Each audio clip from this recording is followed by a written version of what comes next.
What is it, boss? Am I fired again? No. This time I don't need you to find evidence. You've been doing a terrible job finding evidence. That's not what I need you for this time. Okay. I don't care what you find. Just go get anything you can get. I don't care what color it is. So he's gonna reach into the bag. Okay, boss, I'll do that. Just draw one evidence token from the bag and place it face up on the 2 space of your side of the research track.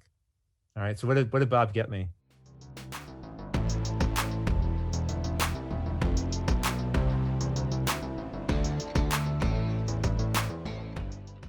So, hi, I'm Ross, as you can see by my little name down here. That is handy. Joining me today, this direction is... Rodney. Yeah, Rodney. Yes, you're pointing in the right direction. Yeah, you are. Oh, nice. It only took you one attempt, took me 2. It's comparing the professionalism between us. So, just so people know the lay of land today, to start with, we're going to chat, because it's nice to talk. It is, yeah. Occasionally, from time to time.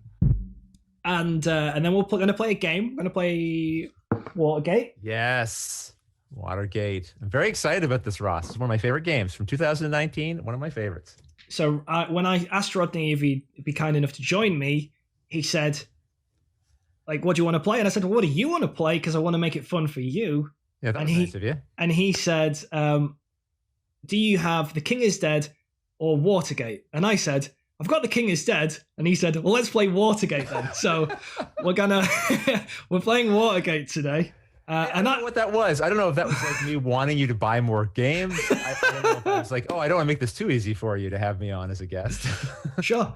And I'm really glad that he suggested it, because I've played it 4 times. So cards on the table, I've played it 4 times, which I've told Rodney. Yes. Rod knows. I played it 4 times in preparation, which is probably anyone who's watched my streams the most prepared I've ever been for a stream. I'll take it as a compliment that you wanted to prepare that much. Right? Right. I mean, and this is no short game. So that's a lot of playtime. No, it's about a 30-minute game. Yeah, it goes pretty quick. Yeah. And it's a really nice puzzle. I'm just pleased I got to play it, because I'd heard a lot of good things. So it's nice that it's now a game that I know how to play. Yeah, this is one that when I play it, generally I get angry, and so that's why I recommend King is Dead too, because that's another game that makes me angry when I play it, and usually my head starts to sweat, and I find the decisions just agonizing. And I'm looking forward to you being angry. That's gonna be well, that's gonna be something. See, I haven't played this for quite a while. I did play it quite a few times in 2019 when it first came out, because I just fell in love with it. The first time I played it, I fell in love with it and thought it was really something kind of special. And I played it a bunch then, but I haven't played it for a long time. So I feel like you definitely have the leg up there in terms of preparation, but I'm keen to get back into it.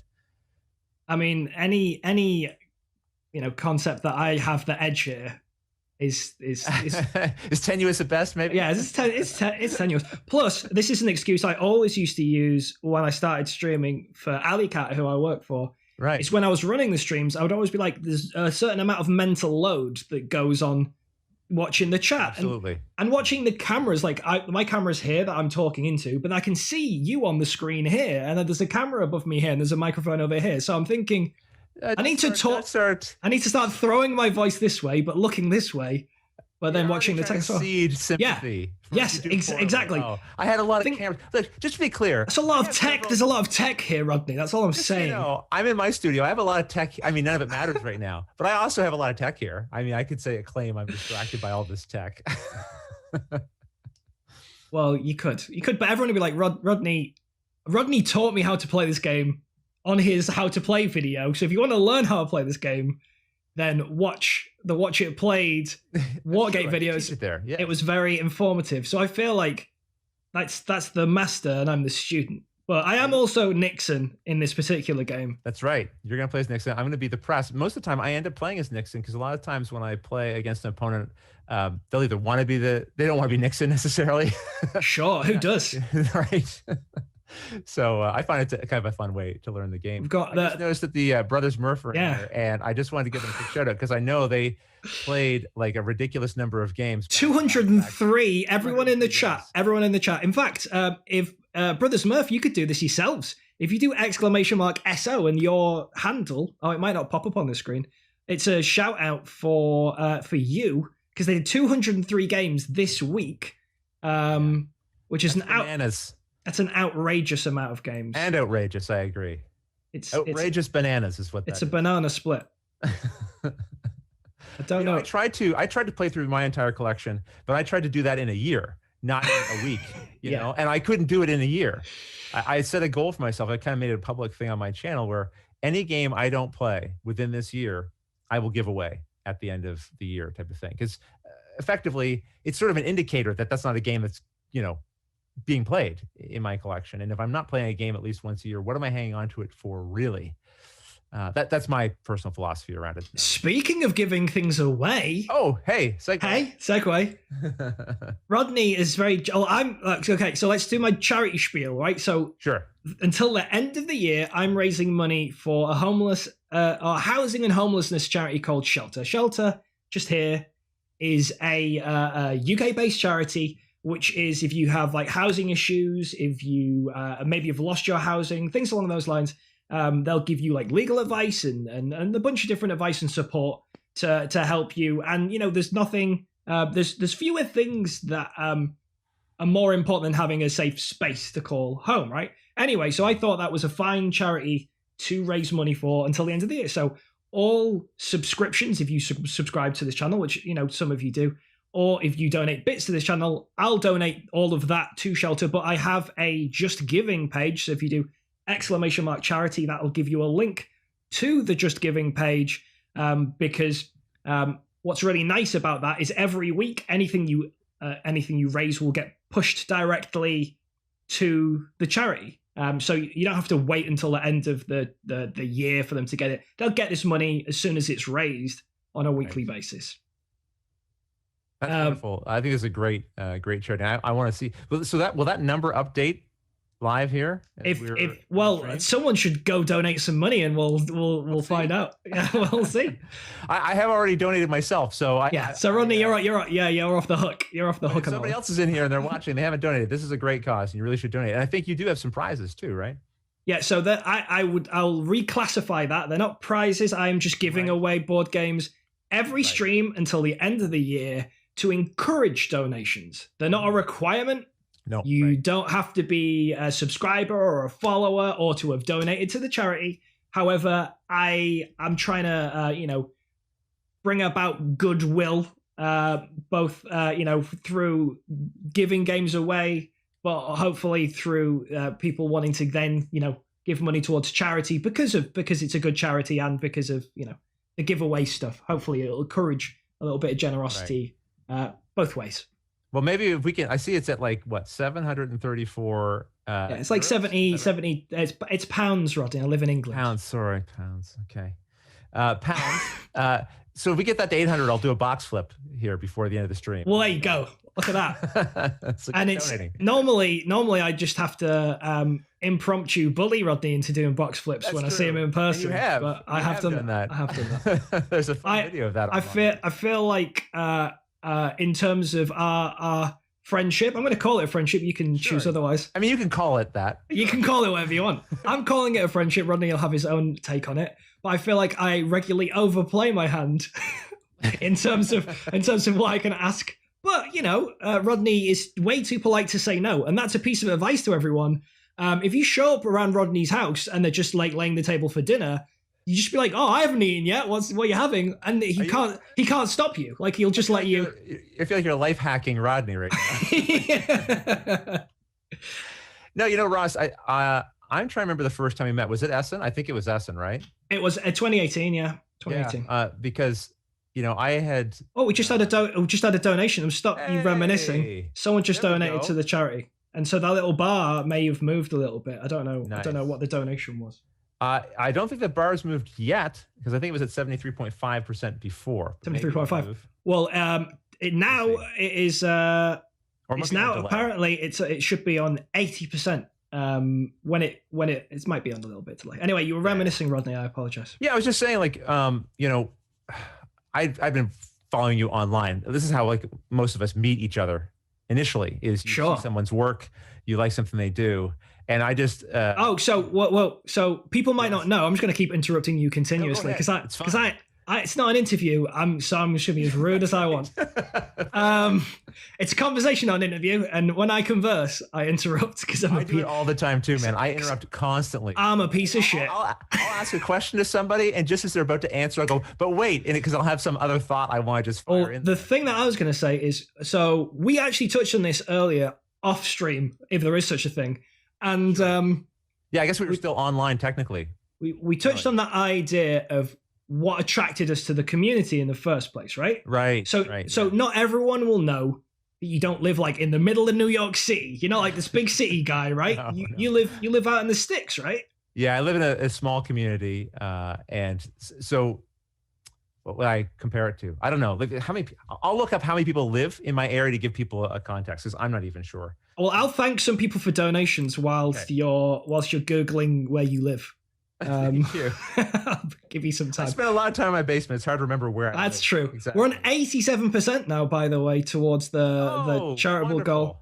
So we've had a whole bunch of donations. I said if we had hit 800 pounds, I think we've blown that off the wall. Yeah, we're already 79 pounds past it. So you're gonna have to do 25 box flips. I'll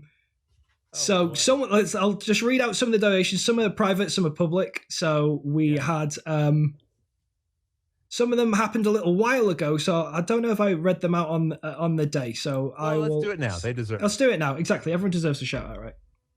Oh no, I definitely read that on the previous one. So we've had an anonymous €10. Appreciate that. Rory's donated £10. The Bros Murph have donated 50 English pounds. That's like 8,000. That's like 8,000 Canadian dollars. It is, I think. Yeah. We've had a donation. From Matt. Apparently, your plaid shirts have donated $10.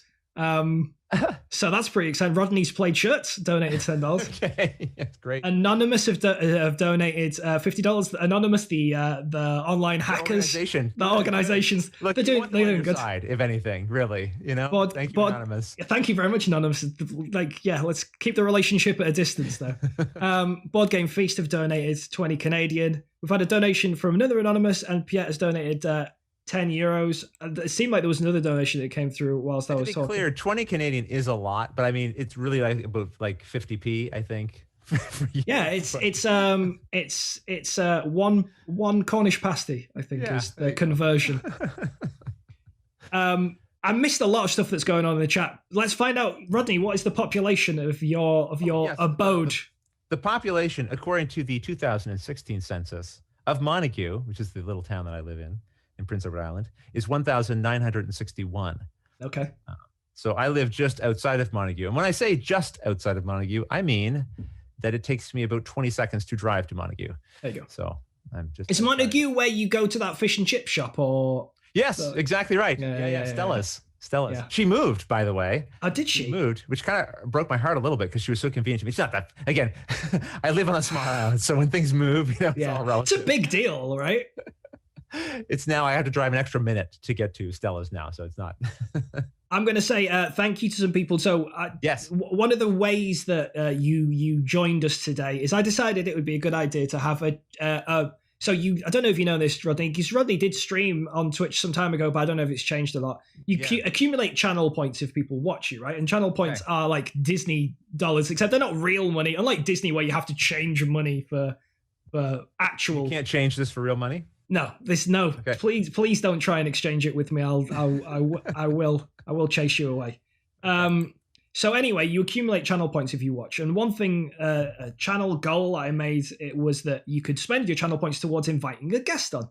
And that is, people spent channel points, not specifically to invite you. And they might not have given any points at all if I'd said who it was going to be. In fact, they might not have wanted, they might want a refund on their I didn't tell them who it was going to be, and they donated channel points. And I can see that we're 62% towards inviting another guest on. So for people who've never watched before, that keen to get somebody else on here and get already, they're like hoping they can bump you off before the stream's over. Yeah, exactly. So the first guest I had on as part of this channel points thing was Ruel Gaviola, who was a great time to have on the stream. Right. And he does fantastic streams. Yeah, another streaming champion, really. Streaming champ, exactly. And then it's yourself. Next week is going to be Paula Deming. And then there's in the chat, I see. Oh, is she? Okay. Yeah, well, there's some nice people kicking around. Yeah. Nice people, are like magnets for other nice people, I find. Well, they do say opposites attract, so. Sure. What are you saying? You're nice and Paul is not. I don't know. Well, I didn't say that. You said that. Okay. I'm just refraining from comment. You said opposites attract. I'm just saying I got a very unkind comment from her just before the stream started. Oh, really? Okay. Which I'm harboring.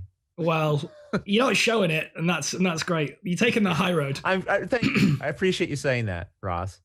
Appreciate the raid from Brandbeard Gaming, who's another great streamer.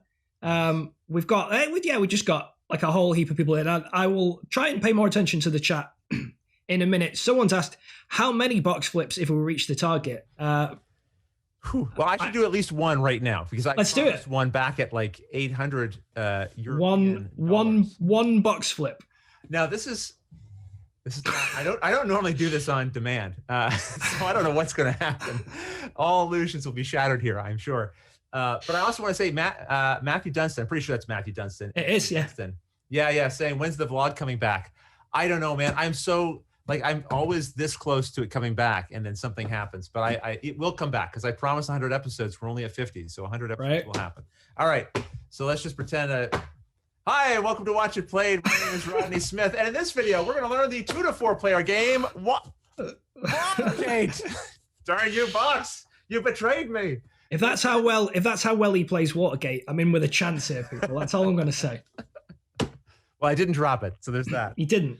Well, next time, okay, if we hit 1,000, I will do like a proper I'll try to do maybe a 6 rotation flip here. Wow. With you know what? When the game's over, I'll put all the contents in. That's what I'll do. He's going to do okay, this is a danger box flip because normally people, I'm not saying Rodney keeps the box empty, but some people may empty the box out before they spin, but Rodney doesn't do that for sure. Well, we're not saying what Rodney does or doesn't do. I mean, I don't want to be accused of lying. I'm not Nixon. That's true. You're the press. You're seeking the truth. You don't have to. You're seeking my truth. Right. So more people are donating though, and this is very kind. It's the Rodney effect. I feel like just by having you in proximity, good things will happen. And we've had a $50 donation from Not Yet Again in chat. It was very kind. Kindly donated. Not Yet Again saying, "Hey, will you flip title blades?" Oi, I do it upstairs, but I don't think so. That's a long box. That's a long box. That's a long spin. No, for chits and giggles, it's been clipped and will be forever recorded. There you go. That's it now. Unbelievable. Anyway, we talked about a bunch of things. Oh yeah. So this is why I asked what was the population of where you live, because we were talking about why we got into the community, right? So what led you to want to do anything content related? I don't like the term content. I don't think it is a rich enough word to reflect what it is people do. There is a little pushback against that term. I've never personally had any. I don't have a problem with it, but I feel like, when you talk to people making podcasts or interviews or writing articles, it's a very broad church to put everything in. Yeah. No, I the more I've heard people explain that, I kind of I guess I can see kind of what you're coming from. There's not a specific. Wow. Can we start over the stream now? Can someone just write a script for Rodney to read in the chat? He'll be fine. Specificity. Thank you very much for the gift subs, the Brothers Murph, to just distract from Rodney's breakdown. Yeah, thank you. Anyone, please. They have gifted a total of 10 subs to this channel now, which is incredibly generous. I appreciate you very much. Thank you. Yeah. I think what I usually call myself is a board game media creator, but media is also very vague. It's not, that's true. I mean, that's true. Media, but video, you got media, but you got to pick something eventually. So anyway, there was 2 things I think primarily that motivated me. One was that I was falling down the rabbit hole of board games again. I sort of had it in my youth and then got away from it. I played Magic and I played some miniatures games, and I really enjoyed war games when I was quite a bit younger, and then got away from it. Got into video games, fell down that rabbit hole for a while. And then I discovered, I think it was Carcassonne, was really kind of my gateway back into modern board gaming. And then shortly after that, Arkham Horror. But anyway, the point is, discovered Board Game Geek and was like, oh, wow, there's all kinds of amazing board games out there with all these cool themes and rich places to explore. And it got me really excited again. And I started consuming everything I could. So that was the podcasts that were there at the time and other YouTube channels that again existed at that time. This was back in 2009, I guess. And I just wanted to contribute something myself. Like I didn't know what it was, but I wanted to talk about board games. I needed to get it out of my system a little bit. But the other aspect of it was that I felt very disconnected from that board game community that I was seeing out there in the world, because there wasn't anything local to me that I was aware of. So for me, creating content was like, maybe I can plug in. Maybe I can add something back into this hobby that I've sort of been almost taking from, I felt like a little bit, and enjoying so much. Now can I like contribute something and then also find the people who like me to sort of like this whole thing that we're into. Yeah, I think like when you're so known in the community now, people probably couldn't ever imagine you not being a part of it in some way. So I think it's really interesting and valuable to hear like people who, within the hobby space are considered well known to talk about when they didn't know anyone and when they just wanted to connect. Yeah. And from that very beginning, like the interactions I had with people through this medium of video were so powerful to me personally. Like I know you can probably imagine I'm sitting here alone, like I'm technically here alone in my basement talking to a webcam, right? Yeah. But even I'm barely listening, so like I always appreciate your honesty. Ross, that's what's comforting to me. Just getting into character as Nixon. I'm just getting into character. But like I really do feel that connection through the screen. Whether it was talking to someone on BGG or having someone in the comments just interact in some way with some video I'd created, to me, that was a real moment. It wasn't just like this YouTube exchange, It was like, hey, two human beings just connected there. Our shared interest in hobbies of the board gaming hobby is what got us together, which is awesome. But like we actually are now communicating. That's to me is just kind of awesome and kind of miraculous in its own way. I think like there's one like in this shit show of a year, I would say like one of the the silver linings, if you will, is that we have an online community that we can lean on or be a part of, and I think that's something to be grateful for. Like you could say I'm clutching at straws a little bit, but I feel like in a year where there's been a lot of things to focus on that have been negative, that is something that I feel certainly 100% grateful for. Let's see, we've got some stuff going on in chat. So we've had there's been a bunch of follows that I should really reference. So Caprono's followed, Big Beamer. You don't know where it's going when I start a sentence like that. Big Burma.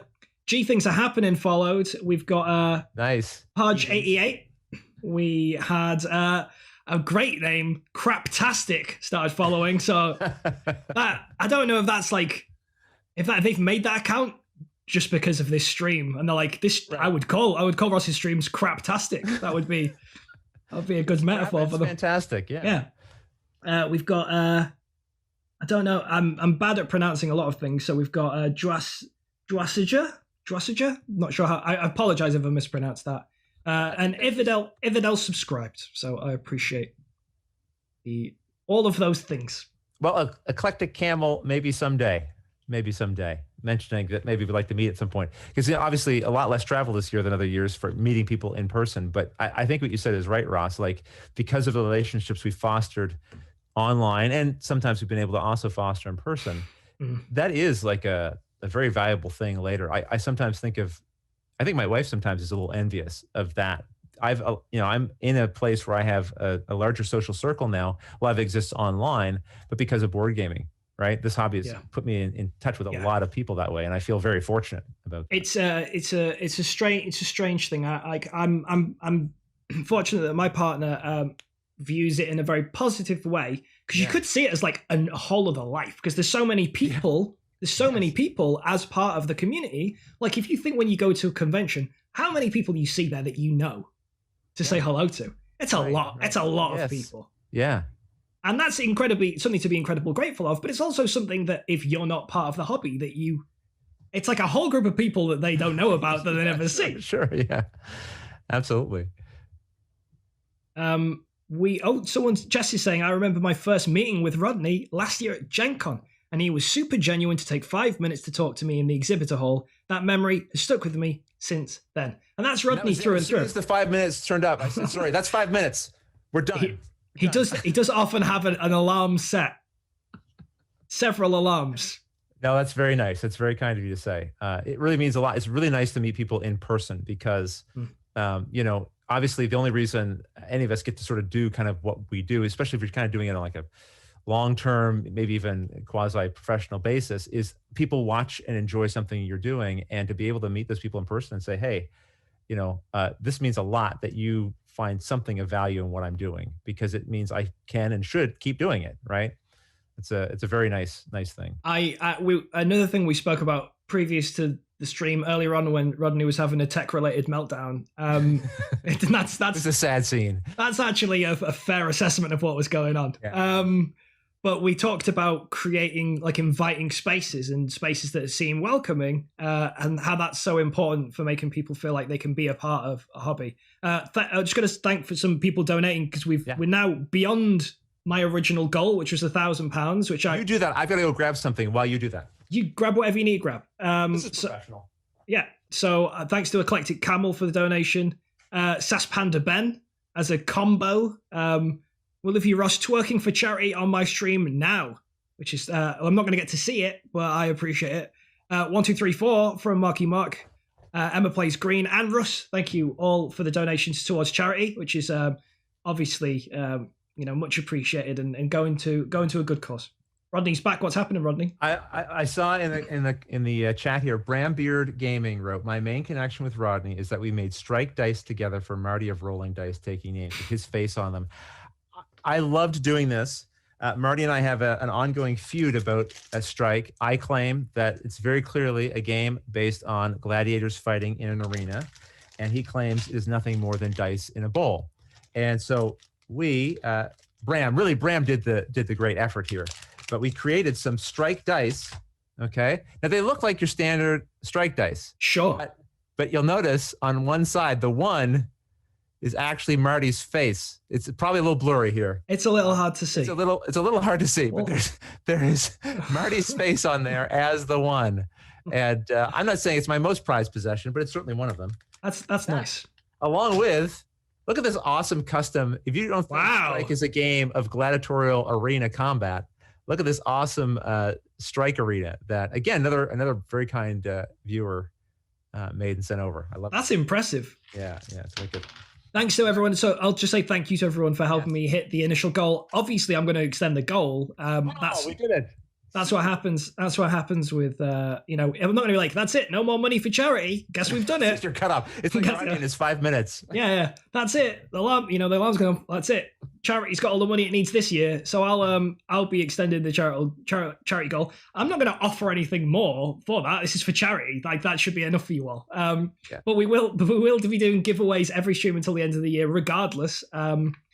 So thank you everyone for your generous donations. This is the most donations I've had on a stream, and it's obviously the Canadian effect kicking in for everyone. I think people are trying to compensate because they know how little Canadian money's worth. So just donate a little extra, which is very nice. And now we have to remember, Ross, at the end of this, I have to put all of Watergate back in the box and do a proper big flip of it. Oh, that's it, right? People in the chat, you can't let Rodney forget that he's got to do a box flip. Because I will. Once my brain's melted from Watergate, I will forget. People in chat are realizing that they're going to be, or Paulo is realizing going to be a convention and actually get to meet people face to face in real life. Like Sass Queen is one of an amazing person in the community. We've got 69 people watching at the moment. Nice. Anyway, let's see. My last live con was Dice Tower West this past February. Says Mini Painter, and they're looking forward to get back to normal cons. Aren't we all? I mean... Yeah, Rodney, especially, you're on the road a lot at conventions, so that's a big change of pace, right? If you work from home a lot to now, to miss that huge chunk of social time. Yeah, I not unwelcome in some respects, because last year it was a lot of travel. I mean, I'm obviously not happy for the reason for why the travel is not happening, but I was going to need to make some adjustments anyway. But I now having gone from one extreme of like, I think I was traveling at least once a month, if not more, to 0 times a month. It's such a whiplash extreme. Like there's so many board game convention friends, or like I think of it as board game summer camp friends that I don't see, and I miss them dearly. So I look forward to having summer camp. That's a nice way of looking at it. Yeah, it's like that, right? It's a little bit, yeah. It is a little bit. Delinia, thank you very much for gifting 5 subs to chat. That's really generous of you. If you got gifted a sub, say thanks. Say thanks. It's a nice thing to do. And it looks like lots of people are saying thanks. So you're all good eggs. Yeah. That's lovely. I like Paula saying that she lived 40 minutes away from Kiki, but had to go to PAX PAX Unplugged before they actually met in person. I think that's a common thing that happens too. Sometimes you just need that catalyst, that little catalyst of having met for the first time, just to be like, then to feel more casual about it. Whereas, like with me, I interviewed Roland McDonald, who's an illustrator, right? And this is kind of like a reflection on me as a human. He illustrated Western Legends, and and he interviewed what other games did he interview? Come on, Ross, you're the art guy. I'm looking at my shelf in desperation. I just want to point out, Paula's correcting me. They had already met. I was wrong, and she's taking this opportunity. Here we go. Here we go. But it's just easier to fly across and hang out than to drive across Los Angeles, which actually it is easier to fly to another state entirely. That does ring true. Anyway, Roland McDonald's illustrator. He illustrated a game called Ruthless. He illustrated Western Legends. He illustrated Tiny Epic Mechs, Undaunted, which is the new one that people probably know his artwork for. Anyway, like I interviewed him on my website because I interviewed artists, and then I met him at a convention for the first time, and I was like, "Oh, hey, we should hang out sometime." And he was like, "Oh, well, if you ever find yourself in the Netherlands," and then 2 weeks later, I was like, "Hey, I'm coming to the Netherlands. Do you want to hang out?" Like that's don't give if you crack that door open just even an inch, I'm all the way through it. And I stayed at his house, and he cooked and he cooked. Yeah, he cooked. No kidding. He cooked me dinner for like 4 days. He's a nice guy. But I think that's what I like about having a hobby to connect you. But like we were saying earlier, I keep referencing a conversation we had off stream, which is rude of me. That's like, but we talked about being able to talk beyond games. Yeah, like a friend of mine said, like there's sort of the conversation that's happening at the game, like at the game level, and then there's a conversation that happens up here usually when you're gaming. Eventually, where you're no longer talking about the game, you're talking about your life or your experiences, and you're having this sort of bigger, deeper connection, which again, the game facilitated, but it's no longer about, well, what movie are you going to do next? It's more about like, who are you as a person, and what sort of stories do you have that I, might learn something from or want to share, type of thing, right? So I think that's kind of a powerful thing that it's hard to do that watching a movie. It's hard to do that even at a sports game or, any number of other activities. It's difficult to have that kind of connection. And this hobby, I think, primes us for those opportunities, which is kind of special too, I think. Yeah. It's a hobby that I'm continually grateful for. And it's one that I made the choice to get into further because, like you just said, it's hard to connect in the same way over other things, like shared things. Like I used to do this monthly meal at my house. Mm-hmm. So every month, anyone who wanted to come around, it was like an open invitation to everyone I knew. Right. And I would cook like these elaborate meals once a month. And that was great because you just eating good food, hopefully, and and chatting between each other. But I also wanted to do more things like that. But it generally tended to link towards going out, and I wanted to try and bring it home. Like board games allowed me to kind of have another hook to lure people in and to like share like a table and a space, but also have a conversation. I think there's this heightened sense too. Like when you meet somebody and you find out they're into board games, because it is still, despite its growing popularity, still very niche. You just feel like, oh, I think I might have found one of my people here. Just because there's a little smell of desperation about that sentence. It's true though, right? I'm not wrong, right? Yeah, you're not wrong. But you're like, that's it. That's the threshold for friendship for life. Yeah. It's like, I think they've mentioned they might like board games. So that's it. That's it now. That's it. You immediately embrace them. Yeah. Yeah. They've got an invite to my wedding if I get married. So that's it. They're in. Lock them in. And Matthew Jensen says, so dinner at Ross's next week, everyone. Sure. I mean, if you're in like a Zorb ball, those big inflatable balls, right, you could all roll into my back garden, and I'll just ladle some kind of meal into the slot at the top. Hey, Foxy1 says, my calyx is being put together this minute. I'm so excited. Putting together calyx, that's part of I don't know, it's one of the steps of being I don't have any calyxes, but that's like whatever game shelf you have, right? That's like being christened. That's like like dipped in the water and coming out. I did have a calyx for a short period of time. I bought one from someone who lived around the corner. And that it didn't last me that long, and then I sold it to someone who lived around the corner, and it was literally just taking it apart and just handing it out to someone and carrying it around their house, which I always think is a nice way to. It makes it. I grew up in a little village, so like, and when anything happens locally to me, it always feels like I'm part of a community. Yes. Rodney, are you keeping your eye on chat? My internet just kind of freaked out a little bit. Oh. Yeah, my internet just kind of freaked out a little bit. Is you're fine on your end? You're still here, and it's still working fine. So I think we're okay. Okay, good. I think we're okay. Good. Okay. Belligerent said that's why Ross and I are blood brothers. I don't know what that means. Go on, Rodney. Sorry. Well, I was going to say, do you ever buy an extra copy of a game that you really like in case, you run into somebody and you might want to hand it off? I ask this question because recently Luke was looking to buy a gift for a friend, my son Luke, and a little game called Trophies, which I really like. I think it's a really good, simple, I am aware of it. I've played it once. Yeah, it's cute. It's cute. Right. Yeah, really simple, right? Easy to play. Great around the holidays too, I find, because people can kind of come in and out anytime when they're playing. And so I was ordering a copy of it for him to give to his friend, and I was like, I'm going to buy another copy because I guarantee I'm going to run into somebody that I'll be like, hey, would you like a game? Because people will ask, what game would you recommend? I'd love to be able to just go, well, I recommend this one. Here, take it. It's yours. I think that's really nice.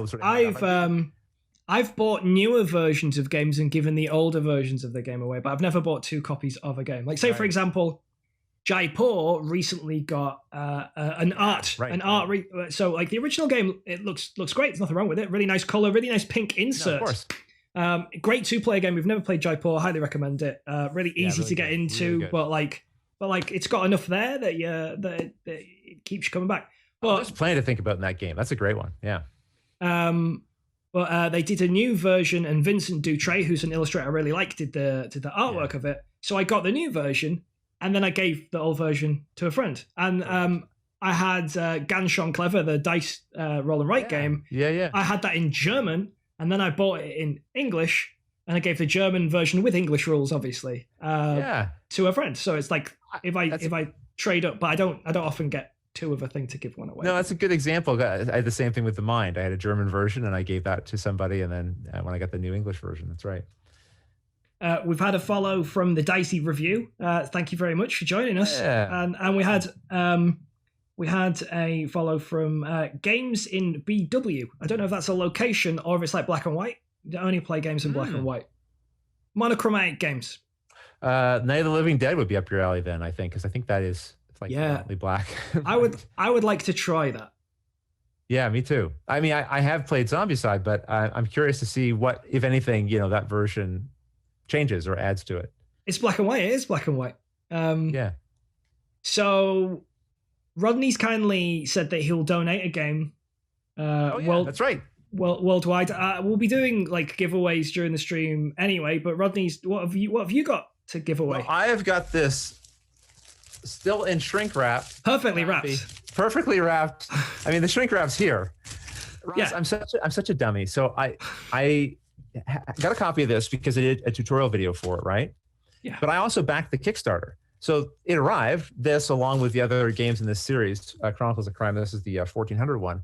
And I opened it up, and as I was opening, I was like, why am I opening this one? I could be giving this away and I am going to give it away. So, and I'll include this shrink wrap, just so you have evidence that it's a brand new copy. There you go. There you go.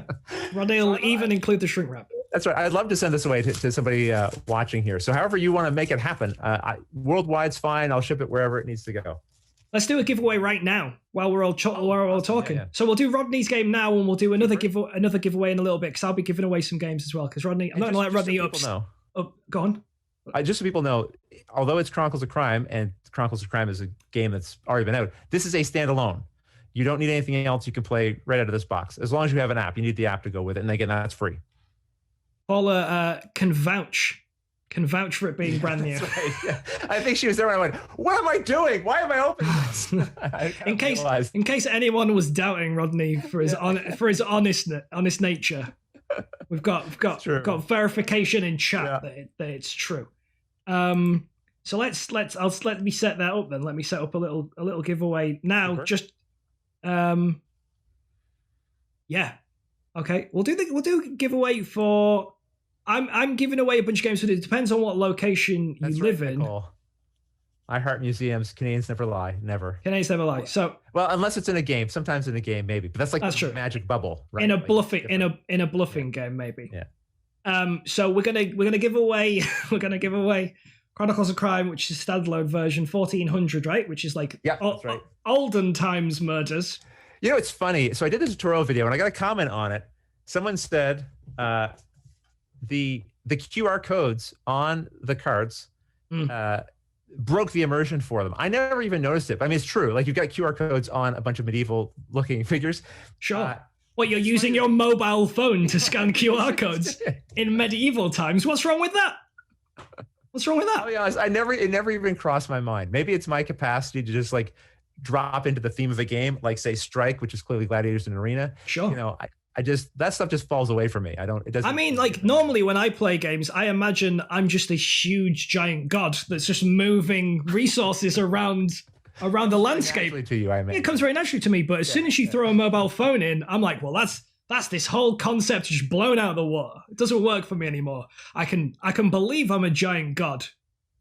I'm like a sentient beast controlling the lay of the land. But as soon as you put a mobile phone in, that's it. Forget about it. No good anymore. Forget about it. Fits it if you think of it as a time travel game. Yeah, exactly.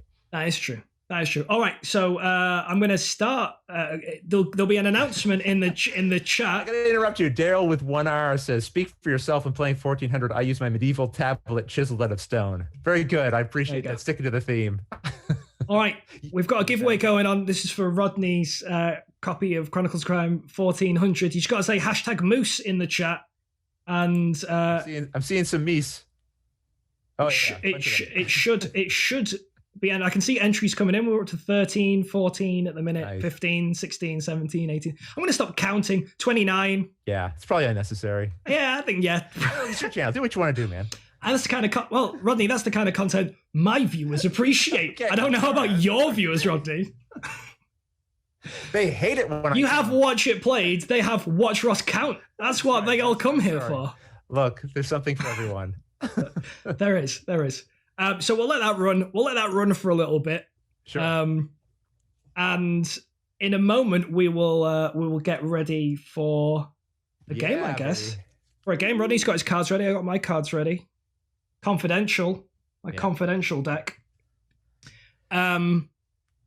And then what? So I said, I'll explain the lay of the land. And then I got really distracted. So at the start of the stream, I was like, I'll describe what the flow of the stream's going to be like. And I think that lasted about half a sentence. And then we just got segued. The problem is we've got 2 interrupters in this stream. That's right. True. And it's going to make it very difficult to do anything in a coherent way. Objection. So anyway, the stream starts with just some chit chat. And then it'll be a game. When does that start? We'll find out soon. And then there'll be some marbles at the end of it. For anyone who's watched before, sweet. We're doing marbles. We're gonna do some marbles. Rodney thinks he's gonna win. He's not gonna win. Oh, I don't know about winning, but I'm definitely gonna participate. For sure. I cannot wait. So far, it seems I've got 37 humans that have entered the giveaway. Oh, the marble thing. Do I have to do something to enter that? Or is that later? You'll tell me. That's later. Don't you worry about it. Okay. All right. I'm worried about everything. Okay. Rest your head, child. You're safe. No, I haven't marbled before. Not yet again. He's fresh to the marble game. I've watched Ross marble, but I haven't actually done it. He's witnessed the magnificence that is marbles. I suppose. Should we just call the giveaway now? I guess let's just call the first giveaway because there'll be. Sure. I'm going to give away 3 more games during the stream because why not? Sweet. Because why not? But let's see who's going to win giveaway number 1. So bear with me, everybody. Got to get Moobot to close the giveaway and see what happens. We have got a winner, which we'll accept and we'll announce in the chat. So there you go. Sweet. Congratulations to Tommy Volga, who has who's won the Chronicles of Crime 1400 giveaway. Congrats Won it. to you. Congratulations. Send me flipped send me again.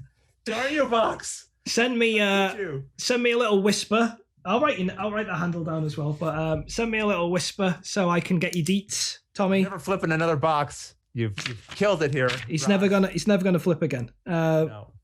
All right. Congratulations, Tommy. Congrats, Sorry for Tommy. all the dented cards and components. Writing it down in my notebook. I like how congratulatory everyone is. That's really right? sweet. What a good group. It's nice, isn't it? Big up, says Belligerent. Those are good Big up. sports.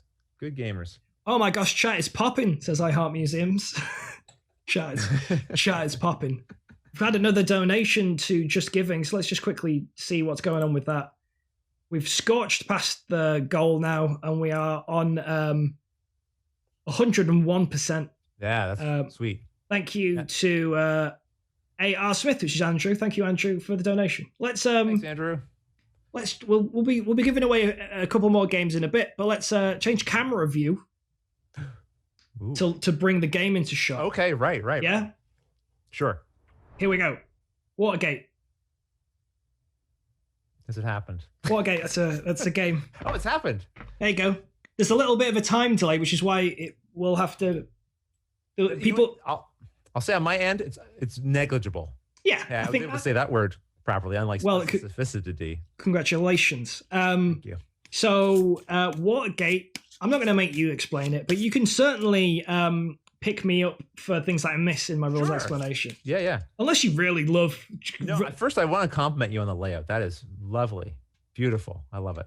I appreciate that, Rodney. It was just for you. Even though it looked exactly the same last stream, this was specifically for you that I did this. Believe it. So Watergate is I just totally lost my train of thought. Joe, maybe I should take over. Watergate it's a 2-player game, right? And you're either gonna be Nixon, who famously the Watergate scandal was about. He was a president that got impeached. Or you're going to be the press who's looking to impeach Nixon. Catch him out. Like Nixon's sort of just trying to run the gamut, right? He's just trying to survive longer into his presidency. He can kind of duck out the door. Yeah, for sure. As the press, I'm trying to chase him down before he gets away with it. And we both have our own little deck of cards. So I've got my own deck. Rodney's got his own deck, which is unique, which is this particular deck on my table. But he'll be playing with his own deck. And there's a lot of similarities between the decks, but there's also some differences as well. So yes, I'll highlight a few cards so you've got an idea of what's going on with it. So we've got a bunch of event cards, and we've got some conspirators. Rodney, what's your version of the conspirator? Is that journalist, I believe. Journalist, yeah. Am I right about that? I hope so. So each round, we're going to be drawing cards. Whoever has the initiative, which I'll explain in a second, draw 5 cards. Whoever doesn't have the initiative draws 4. Rodney, as the press, starts with the initiative, so he gets to draw a hand of 5 cards. I get to draw a hand of 4 cards. But when you draw your cards, you'll basically take it in turns. Whoever has initiative will start the round. So Rodney will be starting us off. Right.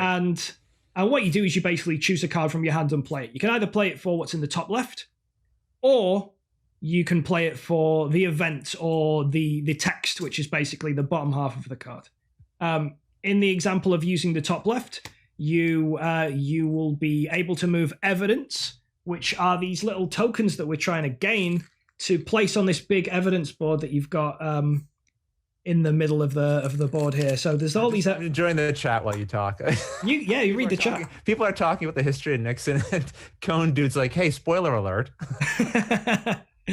So basically, the crux of this game is this push-pull tug of war. Nixon's the crook. Oh, sorry. Crooks, Rodney, crooks. Clean your ears out.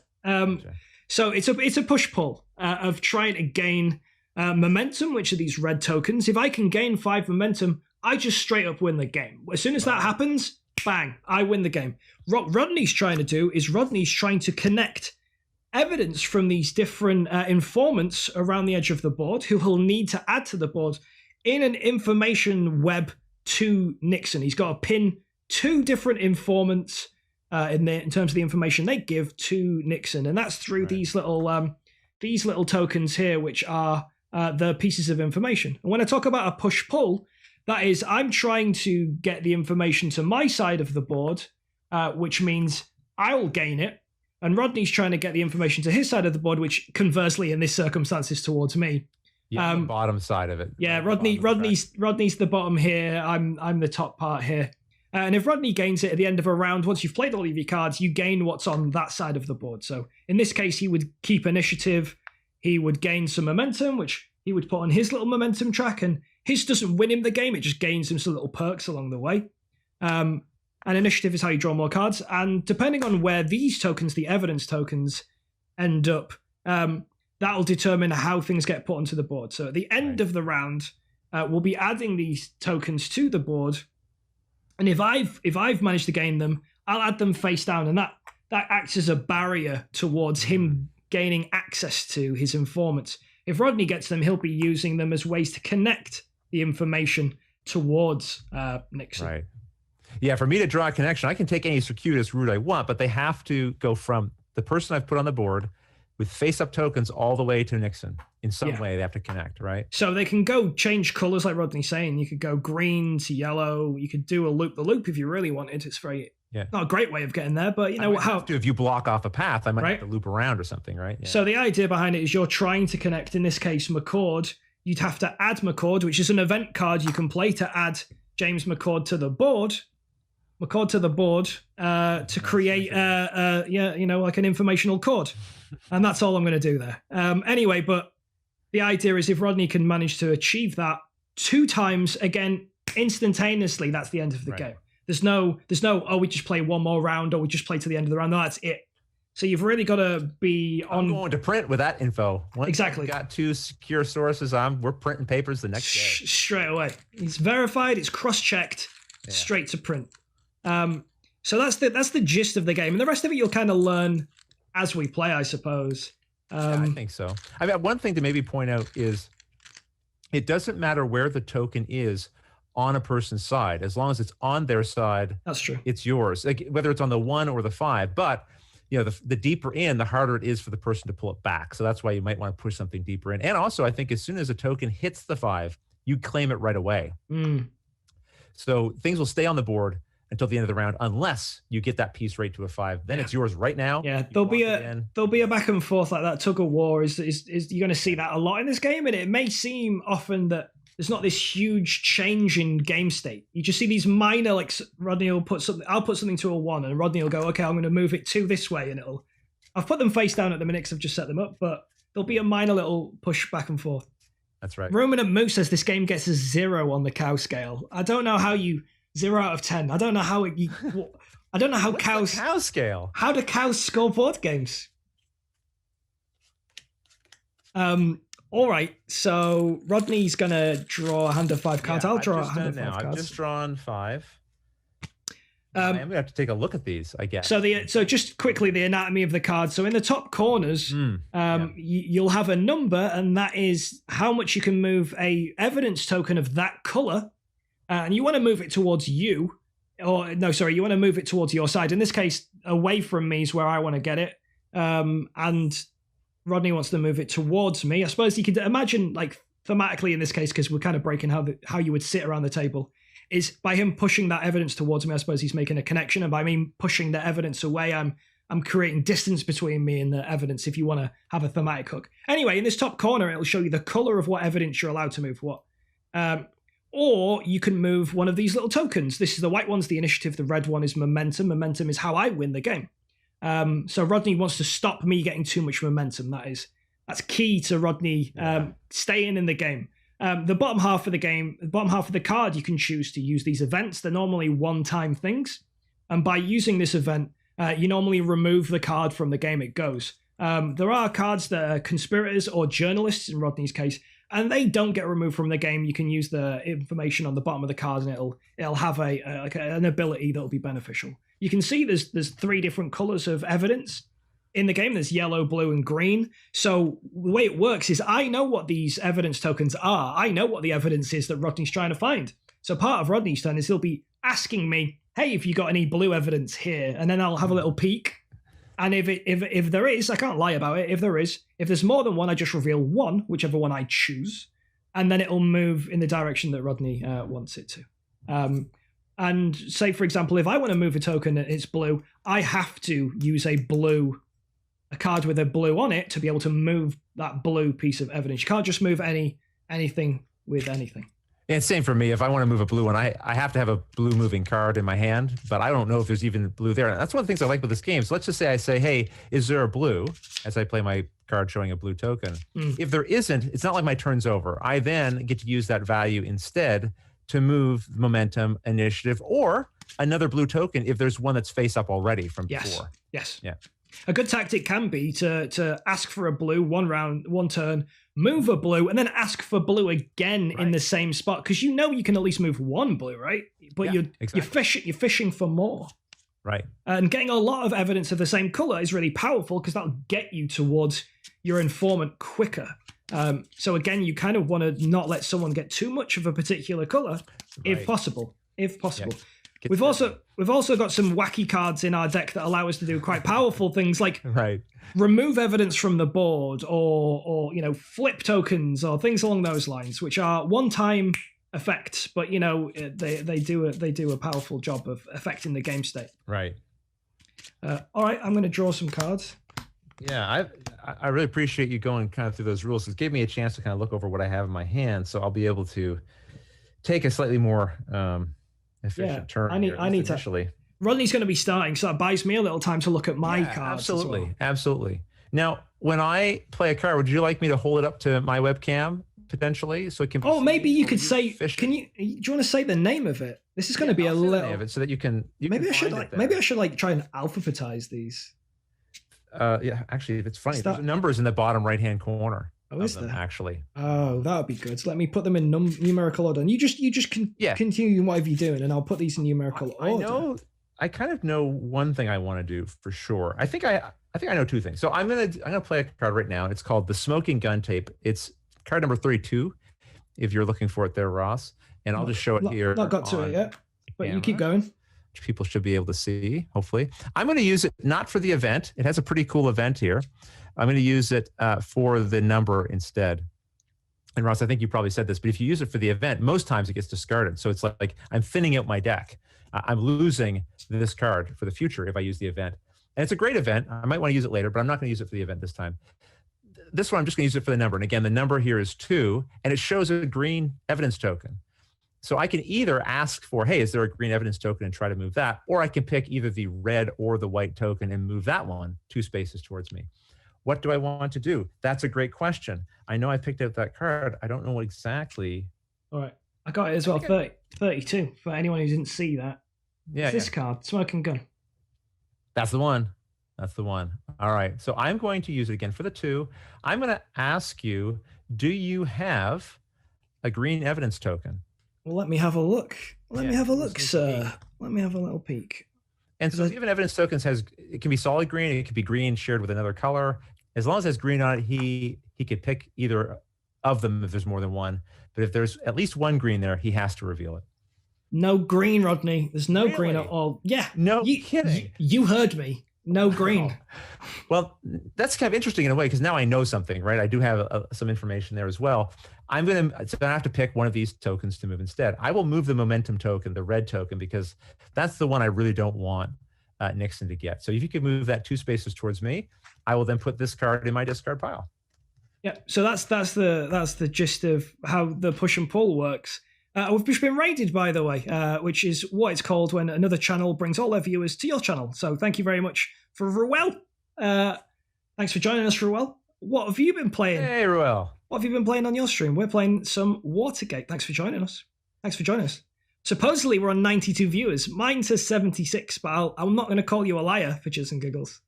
I'm seeing 92 on my side too. Well, there you go. It's double verified, and that's the double verification standard. I win. That is the double verification standard Rodney was looking forward to win. Thank you. Oh, go on, sorry. Well, do you know what card you want to play? If you don't, I can talk for a minute. You talk for a minute.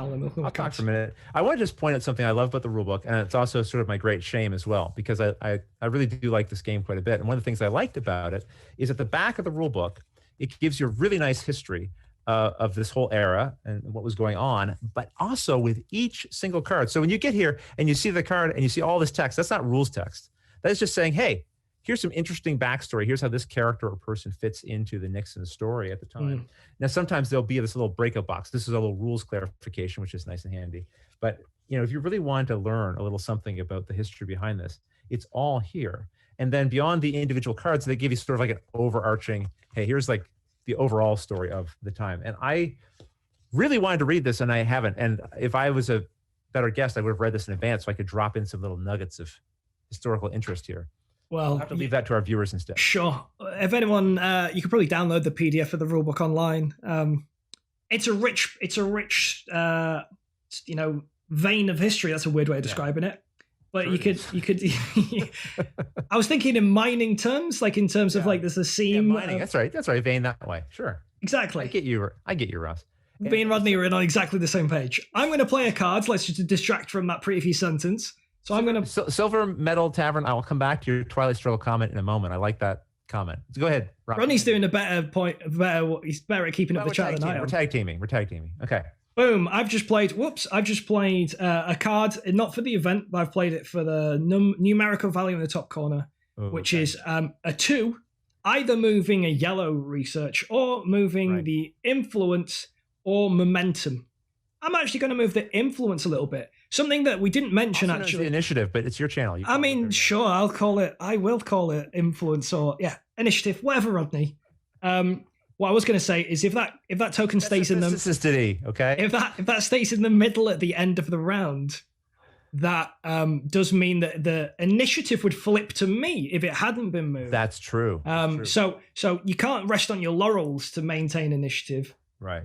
Or influence, or whatever you want to call it. Sure. You have to actively. Well, I mean, just what the rules call it. I mean, it's not me. I'm just doing this on behalf of the rules, and the publisher, and all the hardworking folks behind the scenes who decided it should be called the initiative. But I mean, if you want to just spit in the face of all that hard work and labor, it's your channel. I've played a card, Rodney, and I believe it's your turn. I should mention too, anything that sits in the neutral space. Maybe you mentioned this. I'm sorry if you didn't. I'm repeating you. Anything in the neutral space at the end of the round goes away, except as you mentioned, initiative. Yes. Or as you mentioned, influence. Oh my God. My God, people. Okay. He's insufferable. Okay. Look, you may never invite me back again. I gotta just make it all I can. Make out of this as much as I can. I gotta play a card now. You have moved via initiative. I have. I want, and just for people watching, I opted to not reveal any information about what was going on here. I considered it, but anything that I choose from my hand to move these research tokens, what are they called? Research? Is it research? Evidence, whatever I call them. But again, evidence, yeah. Evidence tokens. That's more information for. If I move it, I have to reveal what it was. I can't move it face down. I have to flip it. I'm sure Matthias Cramer won't mind whatever you want to call it. It's fine. It's fine. Paula, how do you put over them? I'm insufferable. Okay, I think dealing with Chaz created a tolerance level that I'm like manageable. All right, so I'm gonna play a card here, number 33. Oh yeah. Last time I'm doing these. You did, yeah. You're just going through them, like just going through the deck one at a time. So I have. Who shuffled those cards, Rodney? Bob Woodward. I'll show it on screen. Don't worry about it. Yeah. It's a journalist, and this is using the ability or using the top. I'm going to use the ability. Now, again, I could use the number, but the nice thing about journalists is, unlike events, which are also the bottom half of the card, and get discarded when you use them from the game, journalists stick around. It's just going to go to my discard pile. It's not going to be removed from the game. So what does this say? It says, draw one evidence token from the bag. Well, I'm afraid I'm going to have to let you do that this time. Hope it's a bad one. and then place it face up onto the 2 space on my side of the track. So that's great. It's already like an extra. So got a little thing in on here. My side. Draw a token out, face up. Yeah. On the 2 space, and it's got a little number 1 in a circle in it. That is that's exciting for me. At the start of the next round, it means the momentum will get pushed in his direction by 1 if it remains like in this kind of state. A little bit of momentum for Rodney going forward. So that's good. Yeah, it's good. It's not what I wanted, but it's good. And it says on the research track, move either the initiative token or the momentum token 2 steps. Now this is tempting because I could move that momentum and feel very confident that you're going to have to spend big time to get it back on your side. Or I'm not going to spend anything on it. What do I do? Or I could move that initiative token and just kind of put it back into the neutral space, which actually doesn't help me. It doesn't. I'm going to move the momentum token 2 spaces towards me. You got to live your life. I'll live mine. Okay. Boy, this could be interesting. At the end of the stream, the status of our relationship could have changed. Who knows? Well, I'm just going to make you discard a card. So I've got a conspirator, Chuck Colson. Mm-hmm. Chuck Colson. Brutal. And he's just decided that he's had a word. Chuck? He's had a word. He's put the heat on maybe the editor or something. And you're going to have to get rid of a bit of evidence from your hand. Randomly. Maybe hold them up back to the screen and I can tell you which one. I will. Can you remove one? Okay. Oh yeah. 2, 3. Can you get rid of which one's Rodney looking at? Which one does Rodney not want to lose? He doesn't want to lose number 1. That's the one that's gone, Rodney. It's gone. Is that the one that's gone? That's gone. Actually, I really don't want to lose this one. Well, there you go. I knew. It is it's an event. It would have brought Butterfield onto the board. Nice. So it would have been one of the essential. It's not enough to draw a line to those outside edges. There has to actually be a token at that outside edge, right? And just so people know, discard pile means once your deck gets run through, you'll just shuffle it and go back, but the events get discarded. And I know I keep using the wrong terminology, but that part's crucial.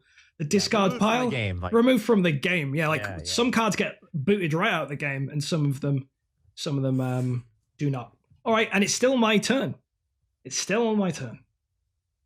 So, what am I doing now?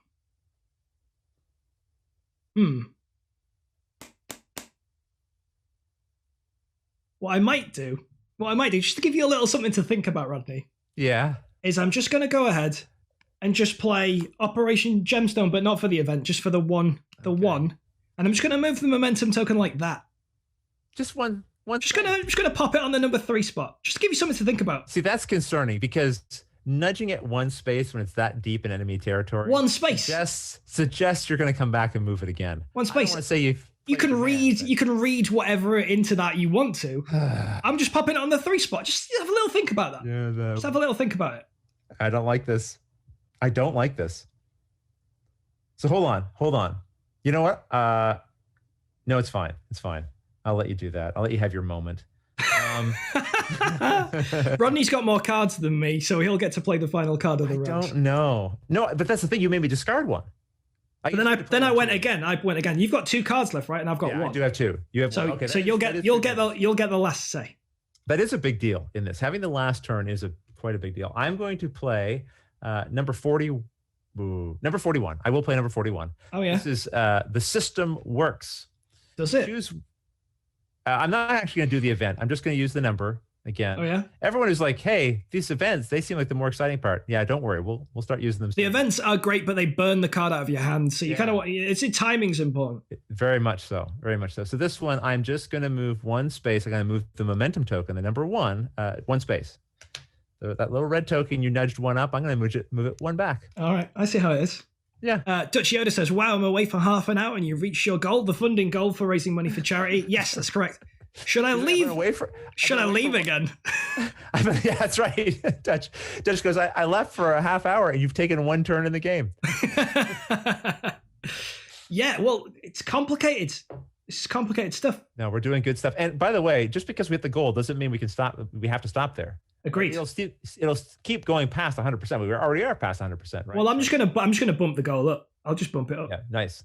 I'll just double it, 2,000. I'll probably not hit it, but it's all money for charity. A big thank you to everybody for making this donation because look, I know I'll just say this on Ross's behalf while he thinks about his turn.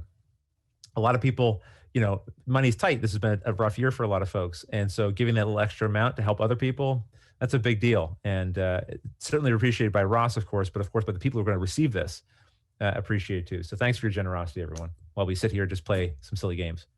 Yes. Whilst we're talking about some silly games, let's do another giveaway. Now, I can't tell you specifically what these games will be in the giveaway. I will do when you win, but this particular giveaway is because it depends on what region you live in. Not all games are available in all regions, and there's a whole bunch of publishers that have said they'll donate games. We're talking like Leader Games, Keymaster Games. Nice. If you've got games in your name, you're probably a publisher, and I may have spoken to you. Like Asmodee, there's a lot of big publishers and small publishers and individual humans that have agreed to donate games. Rodney would be one of those individual humans. So it means depending on where you live, I might give you a few options in terms of what you can choose in terms of the giveaway prize. Right. But what I'm going to do is I'm going to do a little trumpet. MoveBot's announced the giveaway's open again. #Moose if you want to take part. I'm going to give away 3 games. So there'll be 3 winners. So go ahead and throw that into the chat. And then I'll play my final card, which is... Yeah, I'm saying I need to give you time to think what you're going to do, but probably not too much. I guess. I've got one card to play, right? You've still got. Are you going to use the event? Are you going to move a piece? Which piece are you going to move? This game gives you things to think about for sure. Sure. And have you decided, Ross? It's not that great of a card for me, I'll be honest. So what I'll do is I will play Alexander Butterfield, the card. And it's green, and we know there's no green here, which is really unfortunate. It's not. I can't do anything with that evidence. I didn't have the cards to match the color, which is why I didn't want to reveal colors here. Right. Because I didn't want to show what I did or didn't have. By pushing this to the middle, it's not really doing much for me, but it's also maybe the only real move that I've got. It'll just be neutral, so I might just guarantee myself the initiative because I can't really do anything better than that. Right. Just in case you decided to swipe the initiative right at the very end of the round, and that would be sad for me. Actually, I think that is a good move because now that you've moved to 5, it's yours, so you can claim that initiative token. Lock that in. So this little card here, it's not 2-sided. It is in Tabletop Simulator. It's not in this, so I'll just rotate it, and now it means next round I'll be drawing 5 cards, which gives me I start the round, I end the round. I've got a little bit more. More power. Thanks for the follow from Shandaral and Daniel J. Hill. Hey. Thanks for the bits, Matt Milder, as well. Much appreciated. And thanks for the host, Book of Nerds. Very nice. All the good stuff. What's Rodney going to do as his last turn? I know what I'm going to play. I just have to decide how to use it. So this is number 42. Oh, yeah, number 42. Follow the money. Follow the money. Okay, yeah. Was it a 3? It's a 3 move, potentially of blue. Now I've already got the blue. You got no more cards to play, so that blue token is already mine. True. So anything that stays on Rodney's side, he'll be gaining the momentum and he'll be gaining that blue token there. Yeah. And this is interesting. Just while you have it there on the screen, you notice that the event says reaction. There are some cards you can play as a reaction during another player's turn. So cancel or affect things. I'm not going to use that effect right now. I'm just going to move. I'm going to say, hey, do you have any blue evidence? I'd like to move it 3 spaces towards me. Now, here's the risk of doing this. If there are no blue, if by some crazy coincidence they're all yellow, it means I can only move that blue evidence token that's already on the board. I can't switch and say, well, I'd like to move the initiative token or something like that, right? Mm-hmm. But I'm going to lock it and say blue. Is there any other blue? Because I'd like to have 2 blue tokens, please. Let's find out. Could be a strong bit of initial evidence for Rodney here. So let's see what we've got going on. I hope so. He's hoping. All right, so here we go. It's gotta be. There's a little bit of blue evidence there, and we're moving it 3. So that is a strong start for Rodney. That's round 1. Yeah, he has no blue 1, says for Chits and Giggles. That was green that was referenced earlier, not blue. That's right. So a different color because we know there was blue because blue's on the board and we can see that. Yeah. Let's go ahead and draw some winners before we start today. We've got 45 entrants for this one. Oh, lovely. So that's nice. I think we've had enough time. So let's go ahead and sound the giveaway's closed trumpet. And Jackie says emote for blood. She's right. Let's draw some winners. So let's see what we've got. drawing 3 winners, and we'll lock them in. Accept. And we'll announce the winners in the chat. So 2 winners, 3 winners. If you see your name called out, that means you're a winner. We've got Daniel J. Hill, who's literally just followed. So good timing on your part. Nicely done. Way to go, Dan. Pierre and Will Cook for board games. Send me a little whisper, and we'll have a chat about what games you can choose from that you've won. Yes. Tell him that you've won with a whisper. Send me a little whisper in on Twitch, and we'll figure out all the details. But that's all. Giveaway concluded. So if you're only here for giveaways, you're free to leave. I suppose so. Everyone else, please hang around because we're still playing a game. Yeah, and don't forget the big marble race is coming. The big marble race of 2020. That's right. All right. So now, Rodney, we have to decide where. So I'll have initiative. So I'll put that back in the middle. These tokens. Well, the lovely thing is that so these tokens get discarded back into the background, don't they? Well, yeah. You look. There's a little card to your right on your table there, and it walks you through exactly what to do at the end of the round and the order in which to do it, because the order can be important. So the very first thing it says, return to the evidence bag anything that's in the neutral zone. Neutral zone. Evidence bag. Yeah. Reward this round's initiative, which we've done. Reward this round's momentum. So Rodney's getting momentum is first on his little momentum track. When he gets to 3, he starts getting little perks. But it's not all good for Rodney to continue to get momentum all the way to the top, because momentum is also the game's kind of like clicking time bomb of it. If we ever run out of momentum, and I can gain momentum, even if I don't get to the 5th spot on my track, if we've run out of momentum, that means Rodney's failed to gather a sufficient evidence in time to basically indict me. You've run out the clock. We haven't caught you in time. Yeah, exactly. Yeah. All right. So place the initiative token and a new momentum token. Right. In the middle. Now evidence has to be moved. We'll put your little momentum there. So where do you want to put your Well, that is a great question. Where do you want to put your evidence? Yeah, you'll notice Ross has moved it down 1 space because there's a red 1 on one of the evidence tokens that I collected. So it means I start with an advantage, as you mentioned earlier. If it's dual color, it can go on either or. If it's single color, can go on. We'll put them both on blue, I think. Oh yeah. And let's put them right where you're putting up 1, just above Nixon's head to the right. Like this? Yeah, right there. And then the next one above it to the right again. I've already done it. Yeah, that's it. You got it. Perfect. It was a delay, but I'd done it already.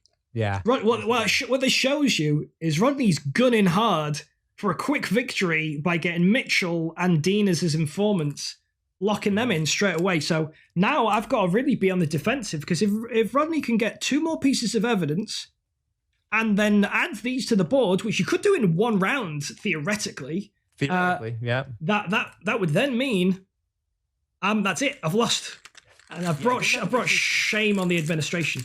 It doesn't have to be 2 separate paths, as long as you can just trace a path from Nixon in any way towards 2 different people. You're set. Exactly. Now, here's the thing that hurts me, despite this strong start, is you gained initiative. So now I only draw 4 cards. You draw 5, and you start the round. So you will have the last turn, assuming nothing else changes. Yes, indeed. Between now and the end of the round. So that's bad for me. Losing initiative stinks in this game. It does. And if I didn't achieve anything else that round, at least I managed to wrestle initiative. I managed to wrestle some initiative from Rodney.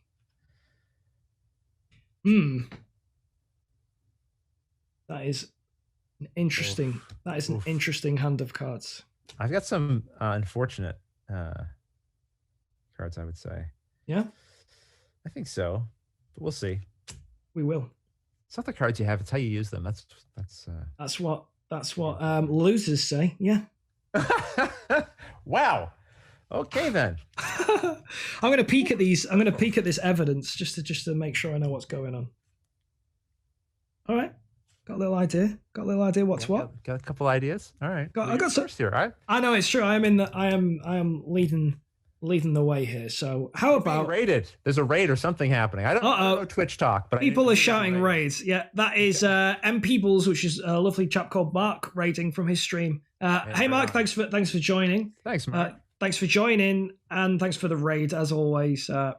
Hey, pray for J9. Hi to you too. what have you been playing today on your stream? And people says, oh my God, I arrived and shots fired from Ross. Apparently, Duchess says I'm moving up in the world, playing games for Rodney. I mean, normally I'm playing games on my own. So I would say, like, you've exceeded. It's not about me. You've exceeded an empty chair, Rodney. Congratulations. Yeah. Hey, you're better company than just a vacant space. Am I though? Seriously? That's yet to be decided. We'll find out. I get less back chat from an empty chair, that's for sure. What am I doing? Let the viewers decide. We shall. Oh yeah, okay. Had some thoughts, made some conclusions. I'm going to hey, Slovakia, Steph. Nice to see you in here. I'm going to play not an event. I'm just going to use the value in the top corner. And again, I'm going ahead and just going to use this to trot this little momentum token over to my side of the board. So for people watching, momentum is how I will win this game. If I can gain 5 pieces of momentum by getting them over here, I win. Yeah. Okay. Well, I don't like how that's going. I'll say that right now. I think I know what I want to play next. Okay. I just don't know exactly how I want to use it. It's going to be card number 29 if you want to look that. Card number 29 for. Well, I think about folks in chat. I'm going to use our friend James McCord. I could be recruiting him. If you lot take a gander at our friend James McCord, who is here on the board. So if Rodney recruits James McCord, I find that as an interesting tactic, considering he's got no information that leads to him currently. But you know, not currently. I'm going heavy into the blue side of the board. I'm not actually. I'm going to use him for the number. So you do you, Rodney. You do you. All right, you're using him for the number. Okay, what are you going to do with it? Number. I'm very tempted to push that momentum token back here and make you focus all your efforts on that. But I could reach out for initiative. That could be also interesting. Or is there a yellow evidence? See, options. I love it. I don't know. I will. Here. Magic 8 Ball said, Panda asked, will Rodney win this game? And Magic 8 Ball said, not enough data. Please check later. So it's a very good Magic 8 Ball. I don't believe there's enough data either. I mean, I wrote all those Magic 8 Ball quotes, so they're fantastic quotes, whatever it comes back with. Yeah. That's brilliant. I think I'll take the initiative. I'm going to swing it. I'm going to play for later. Well, you say take the initiative temporarily. Yeah, I'm going to push it my direction. Temporarily keep hold of the initiative. Yeah. We'll see what happens. But that is, like we say, initiative is how many cards you draw at the start of a round. We've had a hydrate in chat from Prey. So if you've got anything to drink, Rodney, I recommend having a sip. I drank all the wine I had. Straight out the bottle. I love it. Straight out the bottle. Down to the water now. Well, I saw a notification about posture earlier. Is that something you? Posture check. Oh, that's a Twitch thing, but it's a good suggestion. It's a good one. It's a good one. I often have poor posture over board games, hunched over the board game, having a little look see. That's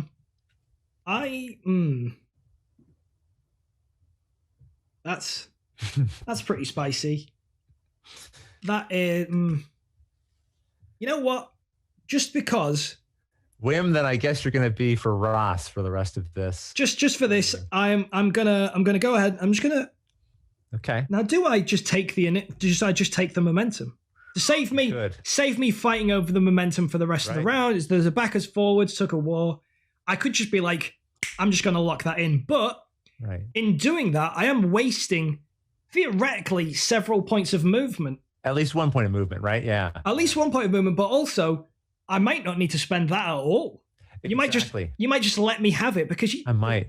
Rodney doesn't need to take momentum every round. He just needs to take enough momentum to stop me winning. Yeah, that is a difficult tug and pull because I really want you to never to have any. But letting you have 1 or 2 while I work on some evidence or initiative is arguably fine. Yeah. Right? And remember, everyone, as soon as a token hits the number 5 spot, you immediately claim it. It's out. Yeah. Just going to have a little Butcher's hook. Oh, he's having a little sneaky peek. I'm gonna use this for its color. No kidding. Wow.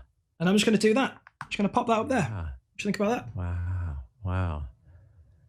This is unexpected. It's got the red bullet. It's got that. That's one of the reasons why I thought, you know what? It's maybe worth having that. Yeah. Yeah, that's good. Ross, I'm concerned. I'm a little nervous. Thank you very much to GTO, Fivo, or the VO, or and many other ways you could probably pronounce that. Hello, welcome. And also welcome to Game Jedi 84. Welcome. I know what I'm going to play next. I'm all set. 34. Number 34. It is a journalist, but I'm not using it for its journalist ability, which is shocking. Because again, the thing about a journalist is you can use their event and you do not remove them from the game. Weirdly, I don't know where card 34 is, so I might be missing a card from my... Or maybe it's shuffled into your deck accidentally, maybe? Good. I can talk you through what it does.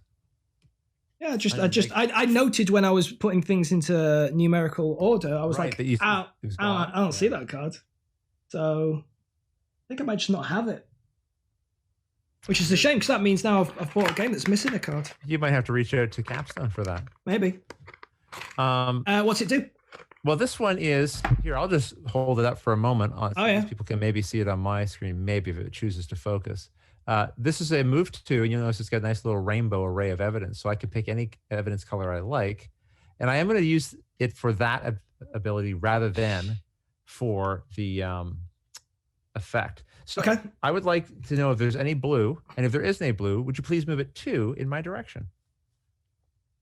I appreciate the rhyme. So is there any blue? And if there is blue, move it 2. There is no blue. You can't. You're messing with me. I have to tell the truth. That's one piece of information for anyone. I need to ask the chat. Does Ross cheat? For anyone watching, that's the only thing well, not the only thing, but I have to tell the truth about that. Actually, Rodney, close your eyes. There's a delay on this, so Rodney will have to close his eyes and keep them closed until the delay has been and gone. So let's keep your eyes closed, Rodney, because if you look at it, yeah, I will not look. I don't know how long the delay is. It's about like 5 or 6 seconds. If you see what these are, Rodney, I'm gonna be livid. I know. You'll never invite me back. You are now free to look. I think it must be enough time. It must be enough time. I'm gonna give it a couple extra seconds. Give it another 3 minutes. Hey, those tokens don't seem to be where they were before. Okay, no, it's all face down. Kidsplaining has said in chat, not cheating. Eclectic Camel said, I mean, I wouldn't trust Ross, but... Well, Silver Metal Tavern says, Ross is not a crook. Nixon might be, but you aren't. I appreciate that. You know, there are people who cheat in board games, and it is a sad and depressing state of affairs. I mean, it's sad that people cheat at anything, but for something so insignificant as a board game, to value winning so much that you're willing to try to pull a fast one, and then that means something to you simply because I sometimes wonder if what it really is, it's not so much that they want to win, but it's the satisfaction of knowing they pulled the fast one over you, that they pulled your eyes. Maybe that's the thing. That's anyone who watches my stream sees me lose on a regular basis. So this, I often you're a cheater. You're a bad one. I often get the rules wrong, which is where the joke of me being a cheat comes from, because I'm like, oh, I got that rule wrong, I'll have to just correct it. But it's not intentional cheatery. So what just happened? You asked. There's no blue. There's no blue. So I gotta move something else effectively, right? I mean, that's how the game works. Thank you. I will move the. I will move the momentum token 2 spaces towards me. All right, there we go. Yeah, that was a powerful move, Rodney. I'm shook. I'm shook by there being no blue. That's very disappointing, because you can kind of tell I'm leaning to the blue right now. For a journalist, you're pretty bad at guessing what evidence is on the table. Apparently.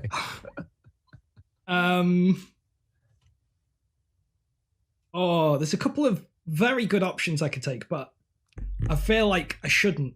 So I'm going to just... I'm just going to... ruin the fun, kids planning. I'm just going to do a little bit of this. Use the 2 value, just pop it back where it was. Just pop it back where it was. It was a really good position on the track. On my side of the track, the momentum's with me. I think that's a good place to leave it, Rodney. Well, that's frustrating.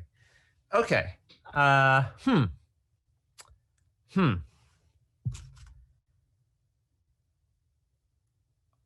All right, then. Oh, that's annoying. Tom points out in the chat, and Tom is often my rules check. Yes. I mentioned this off stream. I said, like, my chat's been great at helping me like pick out rules when I drop them and things like that. Anyway, Tom says, one thing I always worry about is accidentally forgetting to teach a rule until the point that I need to use it. And then everyone's like, oh, I see. Of course. But also there's times when you explain a rule, and then when you come to use that rule, people go, oh, you never mentioned that. And you're like, I actually did, though. I did mention that rule. I really do wish, like, I mean, I think every rules teacher has bemoaned that happening, right? Where you say, but I did teach it. I do think that sort of sits, I think it sits to the people being taught to, if you're the person being taught, right? And you get to that moment in the game where someone does something and you're like certain in your brain they never taught it to you. And like, I think you just have to like let that go, because the odds are so much higher that they did say it. It's a lot of information to absorb. You were just absorbing so much. Yeah, exactly. You there's no way you probably took in everything they said. You were looking at your hand of cards. You're looking at the board. They're talking about things. Chances are you were just processing a piece of information when they presented you with a new piece of information. It was just too much. And guess what? The worst thing that's going to happen is you're going to lose a board game. So it's okay, right? Like it's not. There's no trophy. Exactly, Rodney. So yeah, like don't feel bad at the end of today. When you've lost, because it's only a board game. You know, funny. I just realized that now that you've said that out loud and I've heard it in my own ears, I really do want to win this very badly. And if I don't, I think I'm going to feel some regret about that. Like something was actually lost that's significant. Don't worry about it. No one will judge you. Interesting. I'm like, everybody knows how high level of a player I am. So like, if you come onto the stream, it's no doubt that you're going to lose. Well, look, I've had nothing go my way this round. Unlike last round where I felt like things were kind of going in my favor. It's true. I mean, you had the initiative. Now I've got the initiative, and it seems the wind's blowing that way as well. Yeah, it does. I'm going to play number 27, assuming you have that one in your deck. I think it's only the one I'm missing, so let's see. We'll find out, though. I'm going to use this one for the first event, I think, being played. Oh, here we go. This is when you know it's getting serious if you drop in some events in here. Dropping an event bomb. So this one is John Dean. Oh, yeah. Here's what the event says. Requirement. The picture of Dean must be in the potential informant supply. So that's what Ross has on the far left, all those tokens you see on the left of the board. And he is there. Pin his picture face up to the evidence board. All right, so a lot of these that say recruit, that's what they're going to do. They're going to take a token from the side and add to the board. Ross also has cards like this, but instead of putting them on they put them on the board, but he puts them face down. So they're locked. I can't have access to them. Now, there's always something else it does. It says here, on the research track, move the initiative token or the momentum token one step. So I think the initiative token is on the 4. That card's out of the game now, by the way. That's gone. And this card, it's gone, right? I'm going to throw this out. It's gone. And do I nudge momentum down one space? You have how many cards left? Sorry, you have 2? Yeah. Oh, that's gross. No, it's Ross. It's Ross. There's no G. It's a silent G. It's Gross. It's a silent G. I will actually move the initiative token just to lock it in so you can't scoot it away from me. Okay. That's fair. The last minute, because you do have 2 cards left. It's true. Okay, that's what you're doing. Well, so I guess it's locked in. So that means initiative immediately flips to me. It does. Effectively. It does, and it will. So I'm going to have to... I see what Rodney's doing. I see the threat, the clear and present danger on the board. So I'm going to have to remove Martha Mitchell from play. So I'm doing something similar to what Rodney just did. You've got Martha Mitchell in your hand. That's unfortunate for me. And I'm gonna take Martha Mitchell off the board. There is a way for Rodney to reverse that. He does have a card that allows to remove that from the board. Then he has to re-add it again. So it takes a bit longer, but that will slow him down a little bit. And that does also give me a little extra boost as well. So I get to pin it on the evidence board, and on the research track, move the initiative token or momentum token 2 steps. Well, unfortunately for me, Rodney's already locked in the initiative, so I can't do that. And I can move the momentum a bit further, just push it further out of his reach. But that is a card that I've spent now that's out of the game.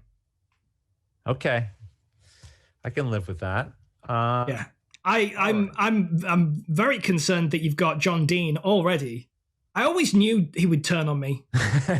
You never trusted John Dean. I never trusted John. Yeah. Well, this is another good favor opportunity for you because I'm going to play, because I only have one card left in my hand. I'm going to play card number 35. And this is a journalist. So again, this is a great card for me to be able to play. Oh, here we go. I don't lose it. But Yes. This is a reaction. So I can only play it in reaction to you, and you did not do something I could react to or that I wanted to react to. So I'm going to drop that one into the discard pile. Thanks for stopping by, Prey. What card were you playing, sir? What number was it? It was 35. Oh, yeah. And it's unfortunately, it's blue. This is why I like freaked out. Every card, I don't know if you've noticed, every card I've played so far has been blue. Yeah. And you had no blue evidence. So that has been unfortunate for me. So I'm not going to ask you if you have a blue evidence token. Instead, I'm just going to say, move the momentum token 2 spaces towards me because the initiative. That's all you can do, right? That's literally it. Last card of the game for you, Rodney. Yeah. See, what's really frustrating about this is I actually had John Dean, and I was going to take John Dean off the board. I was going to take them. I was going to take them both off the board this round. Wow. That was devastating for me. That was going to be my move this round, but I got a little carried away in moving tokens rather than taking things off because I thought, well, he's not going to do this straight away. There's no way he's got both of them. Yeah. So I was planning on taking both of these informants off the board for Rodney, which meant everything he'd done so far would have been worth nothing. But unfortunately, he got the drop on me, and he managed to get in before I managed to make that move. So I can't use that. I can't move this initiative. We know these aren't blue, so unfortunately for me, all I can do is continue just to move what we've already been moving, which is this momentum. So that's that. You've gained the initiative. This will go back to the middle. I got fortunate there that you weren't able to move another evidence. I know. It was good luck and bad luck that we had a lot of blue in our hands. That's right. Yeah. All right. So we'll award the momentum, which I get my first of 5 momentum tokens. So I'm 20% towards victory. Sure. It may be as close as I ever get. Well, I'll enjoy every step. And that evidence goes back to the bag too. That's on the neutral space. It certainly does. And then new momentum. And so you can pin some stuff, right? I do. So this will take a step towards me because this little 1 on it means it goes 1 step towards me. And then I've got to think a little bit here because do that. You could build off this, but I'm just going to assume you're going to start fresh over this side and try and bring some other stuff in. So I think I might just pin it that way. Interesting. No, I see what you're saying because even if you block off one of the yellows there towards was it Dean? Yeah. There's other ways I can potentially get to Dean. He's got a couple paths. So. Yeah. That's 3 spaces, and this is this is going to be, if you did one there, then you got another 2. I don't know. You got a couple ways to block me off if I start going down the yellow path. I'm going to have to. It's going to have to be very proactive now if I want to try and block that. All right, let's go ahead and draw some more tiles. Whoops. They were face up, but I hope you couldn't see them. It's not just the wine talking. It's really nice to be hanging out and playing a game and just kind of casually being able to just have fun. Rodney never struck me as a day drinker, but I guess you never truly know anyone, do you? Look, it's not the middle of the day here. It's later there where you are, right? I guess it is sort of the middle of the day. I appreciate that, Rodney. That's nice of you to say. Yeah. It's nice to hang out. Hang out with everybody here in the chat and just sort of share this together. Okay. So I'll put them there. Got to draw my. You got the initiative. I got 4 cards. Rodney starts the round. Yeah. Once we use our little deck of cards, we'll shuffle the discard back in and go again. That's gonna be a juicy one. It's not what you want to hear. Just checking things out. Everything's good. So this is the start of the round where basically when you play this game, people look at their cards for a while, normally like in some kind of quiet silence or just muttering to themselves. Yeah. And so it's always along the lines of like, yeah, that's a really good card. I think I know what I want to do just to keep things moving here for. Oh, you want to keep things moving, dear? Okay, yeah, well, it's moving a little too slow. Moving a little too slow for you on the board, is it, Rodney? All right. We got things to investigate. Away you go then. No good. Well, I'm gonna card number 30. Card number 30. Okay. Yeah.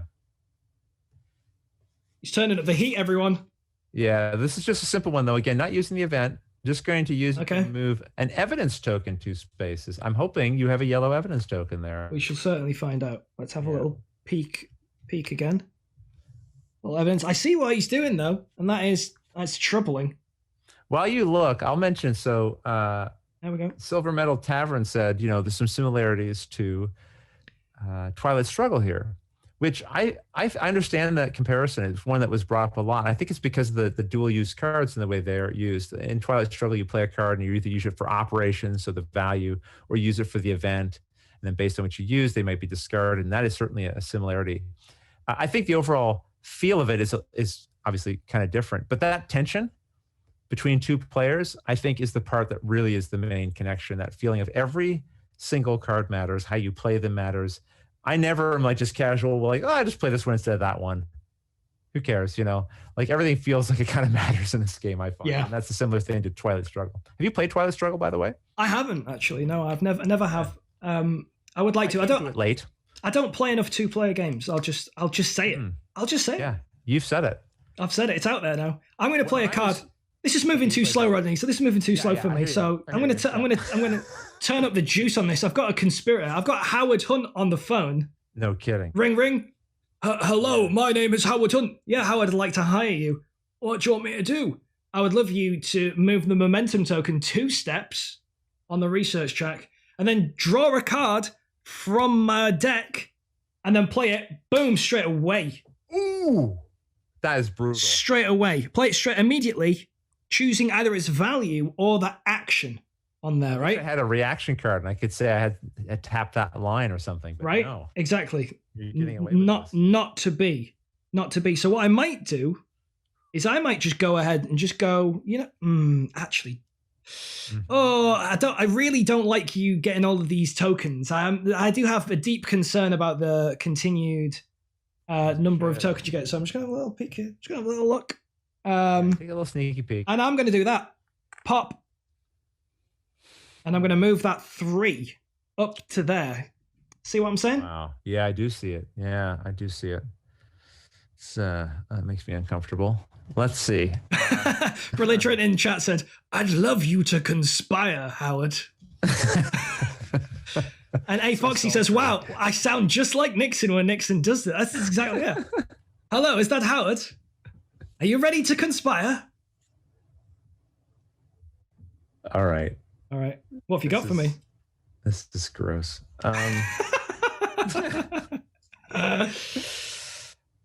If anyone knows what my favorite thing in the world is, it's Rodney in distress. That's my favorite sound. So Rodney looking at some cards and being like, that's what I'm all about. I'm all about that sound a few times in this game. I'm going to do an event. Oh, this is what I want to know. I want to know. Whoa. Who's paying the lawyers? Who's paying? What card number? 36. 36. Who's paying the lawyers? Who is paying the lawyers? Rodney demands to hear. Press conference has been held. What's this going to do? Well, it's going to do a lot. On the research track, move the initiative token 2 steps. So let's move that initiative token 2 steps towards me, please. Done. The momentum token 1 step. Done. And up to 2 face-up evidence tokens 1 step each. So there's only 2 face-up, so you know what to do there. Boop, boop. Done. From the game. That's it. Out. Getting rid of it. I needed some drastic measures there because things are not going so well for me this round, I don't think. Well, you know what? I think what I'm going to do is I'm just going to get Gordon Liddy on the phone. Ring, ring. Hello, is that Gordon Lilly? Do you want to? Do you want to? Oh, look at him. He's got. Would you like to conspire? He's got that little mobster. He's got that cigar. Great mustache. I got your conspiracy. This is Gordon. See, I got a conspiracy for you. See, and what Gordon gets to do is remove a face-up evidence token from the research track and return it to the bag. As we Canadians say, that is bollocks. That is utter bollocks. Thanks, Gordon. Pleasure doing conspiracies with you. Oh, that's gross. That is gross.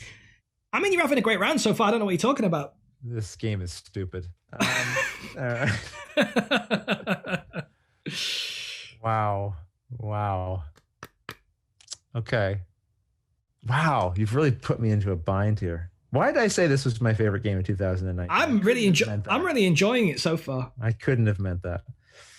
All right. You know what we're going to do? What's that? No, I was hoping you'd tell me. Please tell me. Helping you is the last thing on my agenda. Okay, here's what's going to happen. All right, I know what's going to happen. Oh, am I going to really do that? Oh, this hurts me. You're going to play in more events. You're just throwing all your cards away. I'm going to play number 28. I'm tempted. I'm so tempted. I'm going to play number 28. Oh, yeah? I'm just going to play it for the value. It shows a yellow evidence token. And it has a number 3. Oh, yeah. So is there a yellow? And if there is, will you please move it 3? Oh, yeah. And if you tell me, Rodney, I already told you there's no yellow and you've forgotten, I'm going to be very disappointed. I didn't tell you there was no yellow. You asked for yellow and it got moved. There is now no longer yellow. That's a bummer. Well, I think then I will move the momentum token. I think that's what I've got to do. You've got one. That's your last card. How many cards you got? 2. You got 2, right? 2. Oh, yeah, because you've got the initiative. Gosh. I sure do. Gosh darn it. Gosh darn it now. Mm-hmm. So you're doing that. What were you doing? Moving what did you move? The momentum token, please. 2. Back to the middle. No, it's a 3. Just so you know, it's a 3. Oh, it's a 3. Sorry, my bad. Yeah. It's on the 1 spot now. Okay. Okay. You got a lot going on over there. It's all right. You got a lot of things, evidence you're hiding over there. So I understand if you lose track every now and then. That's what happens when you lie a lot, right? I wouldn't know about that. All right, Nixon. That is interesting. Well, sir. I'm just going to keep it simple. I'm just going to pop that there. I'm going to pop that into the middle and see what you want to do with your last card. Oh, with my last 2 cards. Oh, because you got the initiative. Oh, my God. You have 1 left, right? I do have 1 left. I keep forgetting you've got more cards than me this round. I know. It's very painful. iHeart Museums in chat says, I feel like Rodney should use a swear like Anne of Green Gables. Hey, Nicole. That's some very harsh language. Easy. I don't think Rodney would do that. We might get there, but we're not in that vicinity yet, to be clear. He might get me there. I really don't know what to do. I really want to use an event. It would be so awesome. It's like a push your luck event that could be really fantastic for me. But well, if you use an event, Rodney, I'm going to stop it with this card right here. Oh, so you might have a reaction. Oh, that's interesting. So if you do it, you've only got yourself to blame. You know what? I'm going to do it because sometimes, when you got to go follow your gut. That's a journalist, a creed, I'm sure. I'm going to play number 37. Number 37. The Pentagon Papers. The Pentagon Papers. What did Daniel Ellsberg, the little flavor text here, was quoted as saying, look, all administrations, all governments lie. All officials lie, and nothing they say is to be believed. That's just a pretty good rule to follow. So you're using the evidence of drawing an evidence token from the bag to pin it onto the board. You're taking a gamble to get John Dean locked in. I do. If you draw a token with some blue on it, I'm going to lock you in. Ring. Hello, is that John Mitchell on the phone? John Mitchell, would you like to conspire? We will conspire to stop an event. The Pentagon Papers. You did have a reaction. Hey, I tried warning you. Son of a gun. I tried warning you. So what happens now? Remove this. You lose your card. Your card goes. It's your turn again. I just stopped you. Wait. Does that block a journalist specifically, or events, or what? Block one of the editor's events. Okay. That was an event you played. The Pentagon Papers. It sure was. It was.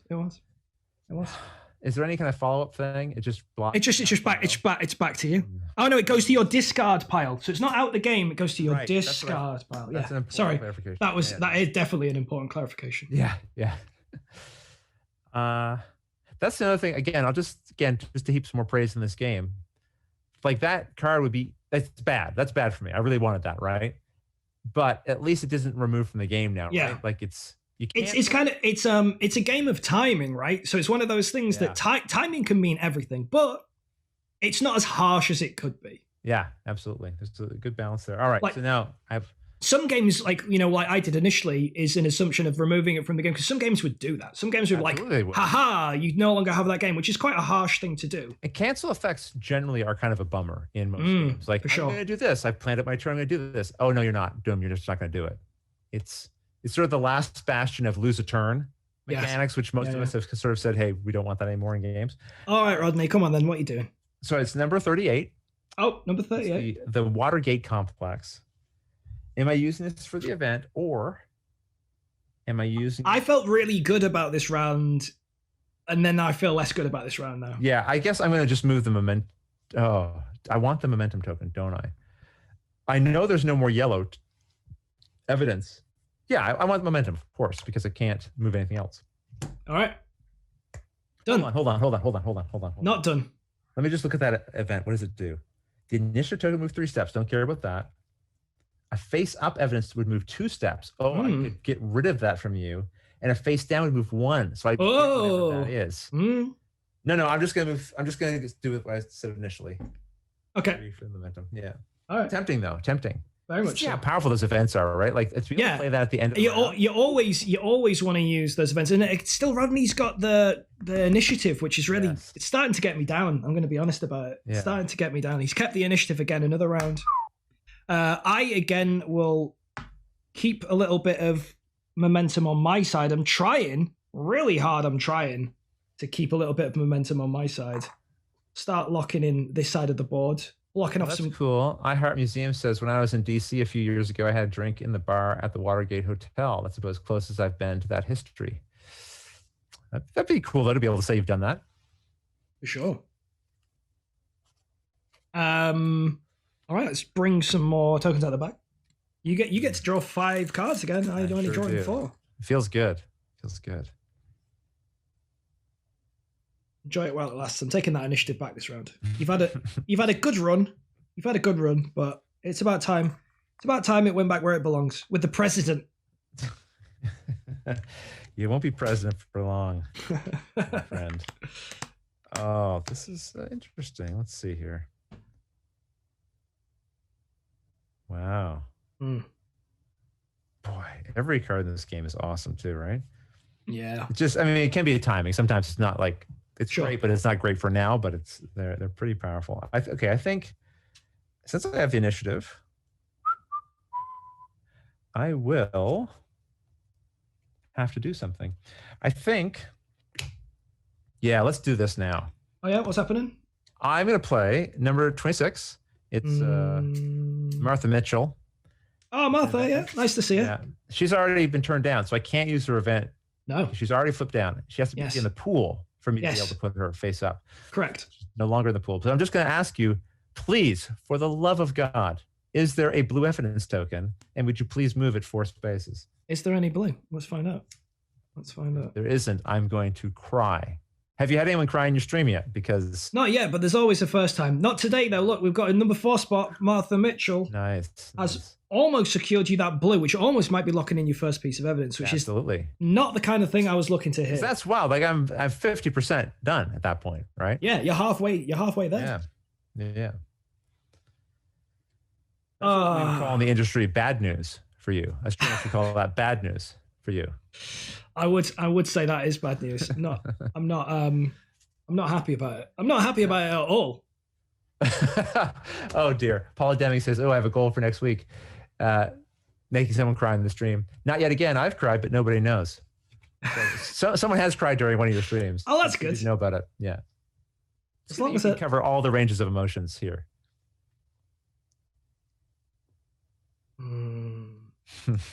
I don't like any of it. Do not like it. Bassimo, I cry every time Ross starts explaining the game on the table. That's fair. I like your audience. I gotta that is fair. Here. Yeah. It's a safe space for people to take the piss out of me. That's I mean, like for me, feeling able to poke fun at someone is friendship. Yeah. Like I wouldn't do it if I didn't feel like it would be accepted. So I wouldn't like be mean to a stranger. I know I don't like know you super well, but you're not the kind of person I think who would take joy in jabbing somebody, or putting them down, right? And it's not. I get what you're saying. It's not my cup of tea. Since it can be taken in the spirit in which it's intended, it's fine. Exactly. Now that's interesting. So I'll think about that for a little while, but I won't make any. He's got something for later. Something for later, maybe. Yeah, a little something for later. I do feel like I should start to turn up the juice on you a little bit and use some of my presidential powers, because I haven't been. But I won't just yet. Okay. I don't want to do that either, because you've got more cards than me, so I won't do that either. There's so many cards that are good, but I don't want to play them too early in the round. I know. Because the very first game I played of this, the person I played against, they went kind of wild playing their events early, and I have to say, really? I was getting very concerned, because obviously they were having very powerful rounds. Yeah. Looking at evidence, but there was a part of me that's like, this is going to burn out eventually, because you have nothing left in your deck, and a lot of the most powerful events will have a high value number on them, so that you might be left with just ones and twos in your hand for the rest of the game if you're not careful. This is really interesting. What's interesting about it, so here's a little rules clarification for people watching.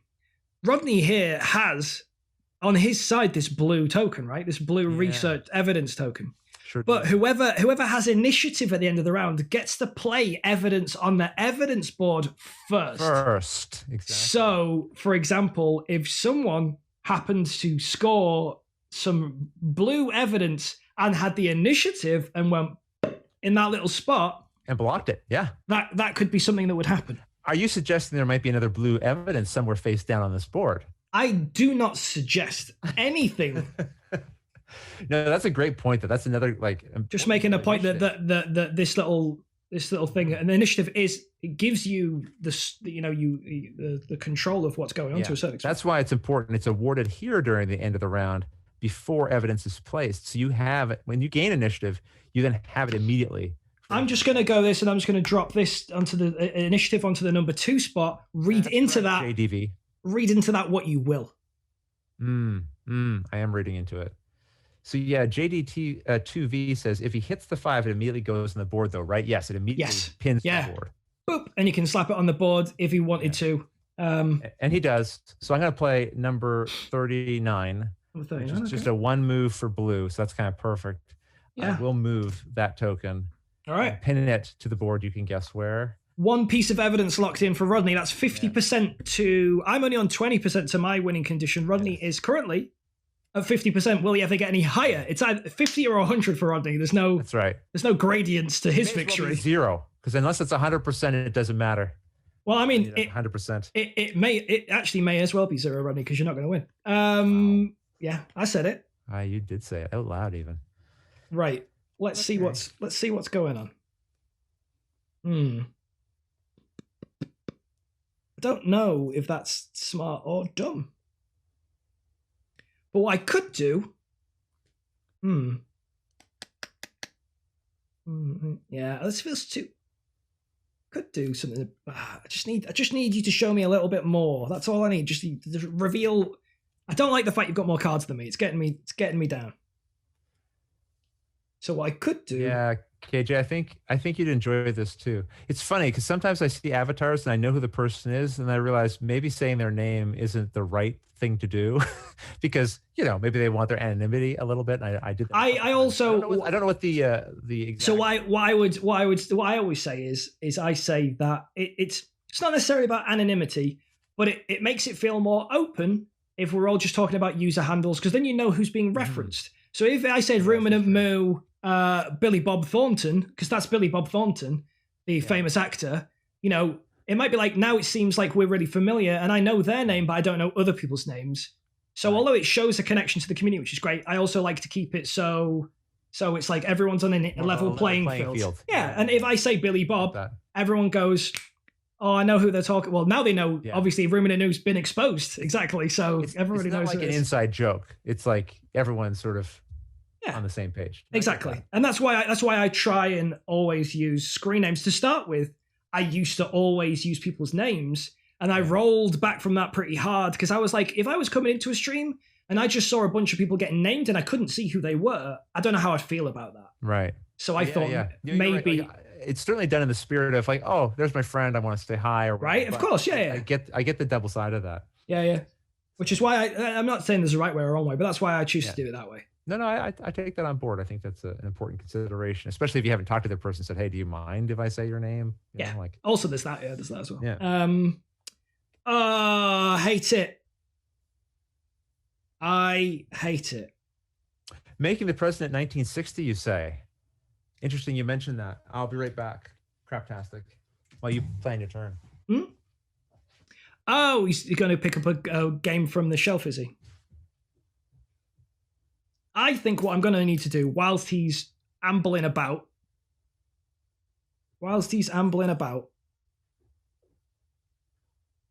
is I'm just going to play this card, and we'll wait for him to come back, and we'll show the results of it.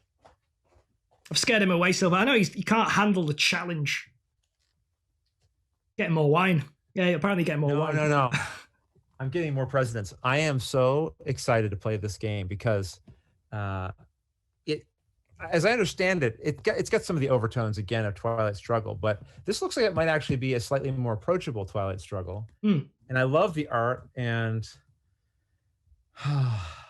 I've been falling down a little bit of a sort of a war game GMT, not GMT exclusively, but there's such a well-known name. Whilst you're enjoying that, Momentum's going to the number 4 spot. What? It just happened. Oh, that's not any good at all. Okay. Twilight Struggle was the game that was number 1 on the hotness of BGG when I was first getting back into the hobby. That was the game that and Agricola, I think. And it's Twilight Struggle that sat there for it felt like years and years and years. And when I finally played it, I was like, oh yeah, this is great. Now, this is not a game I would just recommend. Like, that's the unfortunate thing with the hotness sometimes, right? Is if you were new in the hobby, I wouldn't necessarily suggest you start with. You're jumping in the deep end there. Yeah. But Kestrel said in the chat, call me Castrol, and then say hello at the end, please. There you go. As requested. Mission accomplished. Done. That's how easy it is. That Momentum. Oh, I just said Momentum by accident. Actually, I think you'll find it's called Momentum, Rodney. Thank you. If you have got no respect for all the people that have worked on this game. All right. I thank you. Whew. Yes. Sorry, Cramer. What am I going to do? You are doing things I don't like. Here's what I'm going to do. I don't know. I'm just stalling. For time at this point.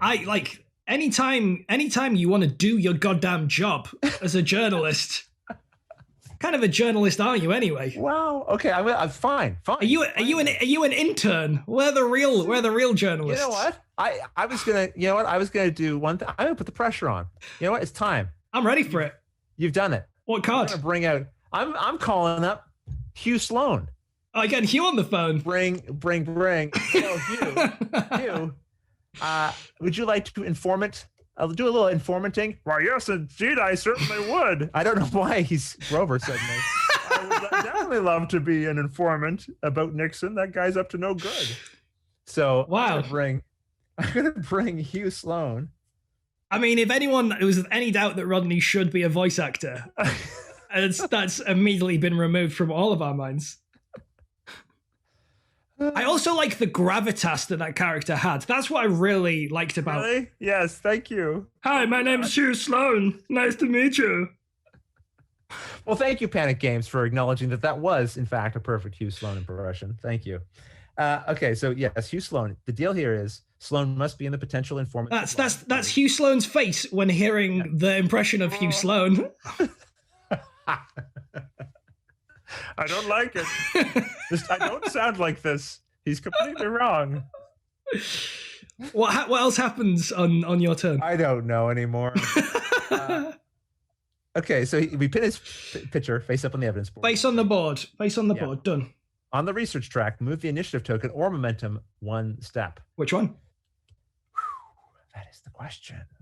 I think I'm going to move the momentum so far up there. I'm going to move the initiative.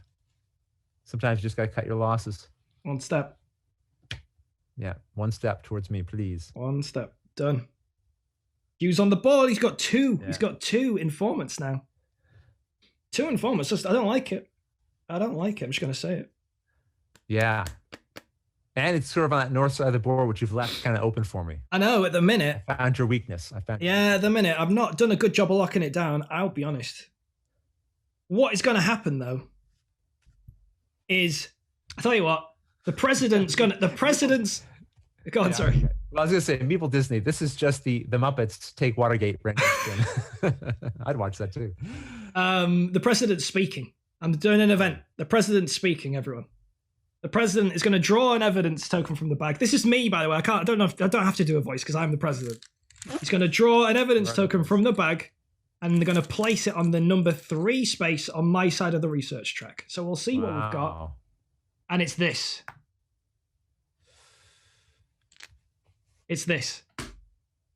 The president has spoken. That's an event that goes away. That's unfortunate. I don't like seeing blue on your side of the board now that I've sort of really gone all in on blue. Sure. That was a great draw. It's a shame. It is a shame. It pains me as well, Rodney. It pains me too. Everybody. Lack of sincerity here is very disturbing. I am going to, I think it's time for... Oh, yeah. What do I do? Okay, here's what I do.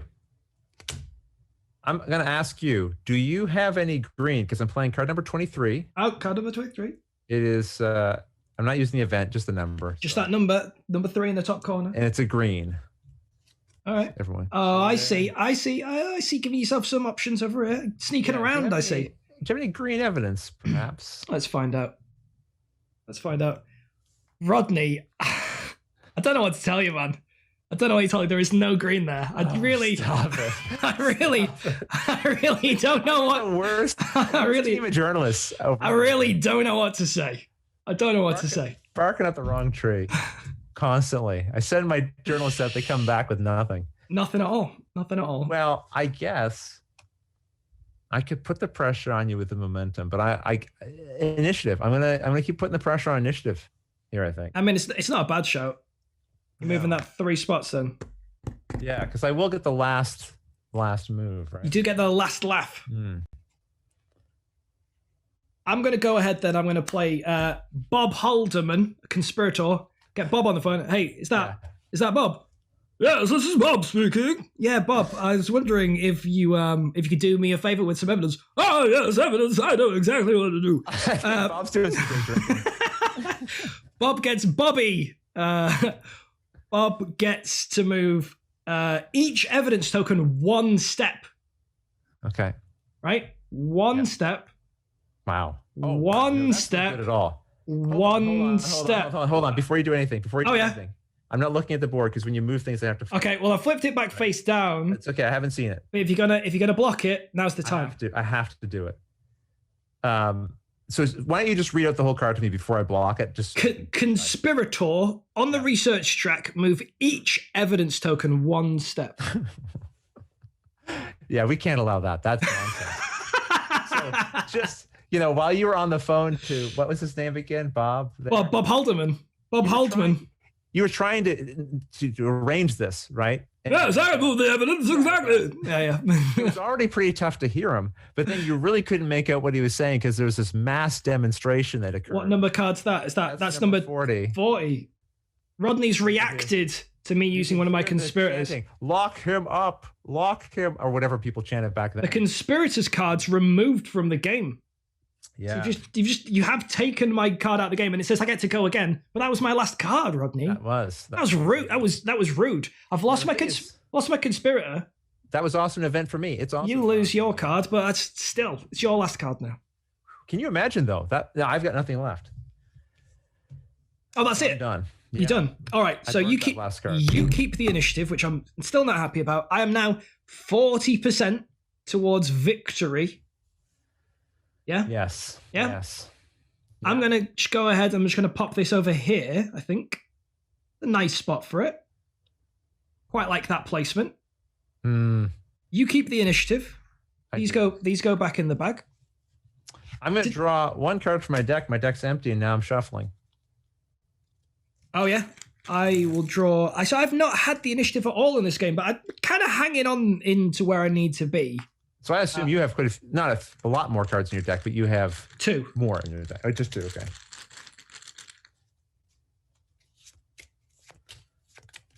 Okay.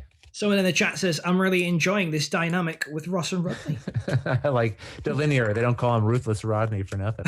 That was gonna be tough. I mean, you would have gotten 3 evidence token. I mean, yeah. I really had to jump in there. I mean, no, you were lucky. I'm just going to say it. Rodney was lucky he had that card. He may have chosen to hold on to that card in that turn, but he was lucky he could play it at that point in time. Luck had nothing to do with it. I'm just playing with all my cards face up, and I'm just taking cards from the deck. Pure luck. Everything off camera. Yeah, exactly.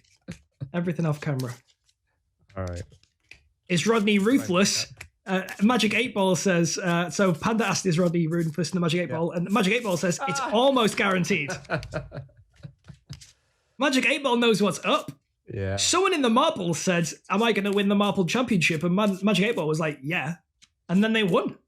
Magic 8 Ball knows exactly what's going on. A Foxy says, this game is pretty close. It's well balanced. I have experienced it. And I think I've played it the times I played the game. There's maybe one game I remember that just kind of it kind of felt like it was a little out of whack. But yeah, as the person who maybe played it a little more, I felt like not that the person was playing poorly by any means. Again, for a first time play, they weren't playing poorly. But like that first game I explained to you, like where the person burnt all their events.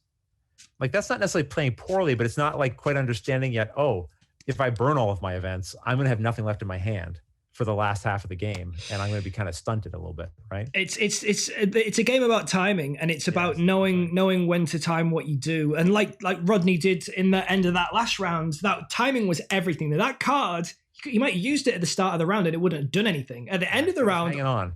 At the end of that round, it was incredibly powerful. It denied me a whole heap of evidence that I could have really locked down a lot of this board. Yeah. Meeple Disney says, it's time to get some info. It's time to cover stuff up. It's time to impeach Nixon on Watergate tonight. I did a really bad, because that's the Muppets song, but I can't remember what the Muppets song goes like. Rodney, do you remember? To get some info. It's time to cover stuff up. There we go. It's time to impeach Nixon on the Watergate tonight. Dun, dun, dun. There we go. Rodney, you've earned your paycheck. No, that doesn't get a donation. I mean, seriously. Okay. Rodney's starting again, which is what I really don't like about Rodney keeping the initiative. I know. It is. Don't you feel like you're on your back heels the whole time? All the time. The time. And yet you're still pushing that momentum. I mean, that's the thing. The funny thing is here. Yeah. I mean, I'm having to choose my battles really carefully. Good job, Rodney. Thank you very much to. It's happened an hour ago, but I've just noticed it. Griff Dog for gifting a sub to Ben Osteen. Thank you very much. And 100 bits from Belligerent saying, good job, Rodney. Oh, thank 100 you. bits. Good job. Mini Painter 53. I've not played Divided Republic. I haven't either. No. Okay. What do I do here? This is again. See, this is this before the stream we were talking about. Like I said, I'd played this game 4 times in preparation for the stream, which is like the most prepared I've ever been for a stream. Normally it's my first play. Right. But so when I played this, I said I played it 4 times and I hadn't lost yet. But every game had felt like it was on a knife edge, basically. Like it always felt like it could go either way. Yeah. Like it may be that Rodney pushes on ahead at some point in this game, but at the minute it still feels close. But the thing is, if he can get 3 pieces of evidence, he's won. He's only 3 pieces of evidence away from winning. But what if no blue comes out of the bag? Like then he can't get that. He's got to be flexible with his options. Or even if the blue evidence doesn't come out of the bag, what if I have no blue cards in my hand? Yes. Then I've got to start. And the great thing, and this is another thing, again, since I'm heaping praises on this game, let's say I don't have any blue. It's not like I have no options. So I got to start thinking. I got to pivot. Okay, maybe green and yellow is what I got to look at. Can I create something to start and put the pressure on you that way? Yeah, right? for sure.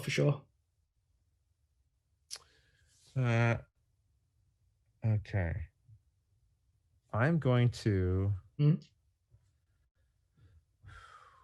It's tough. I'm going to ask you... Oh, here we go. Yeah, I'm going to ask for some evidence. Wow, this is really... Whatever you choose, it's not there, Rodney. Just save yourself.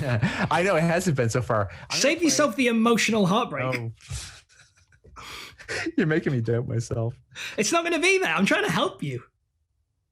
Rodney, I'm trying to help you. I'm trying to help you. Don't do it. Help me with this. Pull out card 38, which is the Watergate complex. I am just going to use it for the value. Right. It's a yellow. I'm going to ask you, is there yellow evidence? And if it is, please move it. We already know it's not there, but let's just check anyway. Oh. There is a yellow. You're okay. 3. Moves 3. Phew. You got some yellow. You got some yellow, Rodney. I'll give you that. Give you that. Oh boy, Panda Angel clipped a little singing. Apparently. Oh dear. I got some yellow. That's exciting for me. Okay.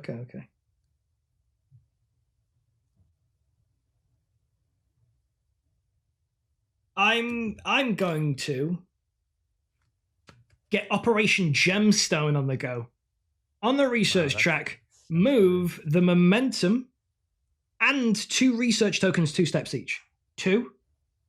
Wow. 2. Let me have a little look. We'll have a look what I want to do here. That is, and look at that. It's only a 1 yellow, so losing that isn't really like hurting your hand or your deck that much, right? And 2. See what just happened there. That card's burnt now. Everyone, that card's burnt. Because I'm on a delay, so I haven't seen it yet. Soon. I don't like that. I don't like that. I don't like that at all. Classic Rodney. Classic Rodney. What do I do now? I really need something to happen. Gosh.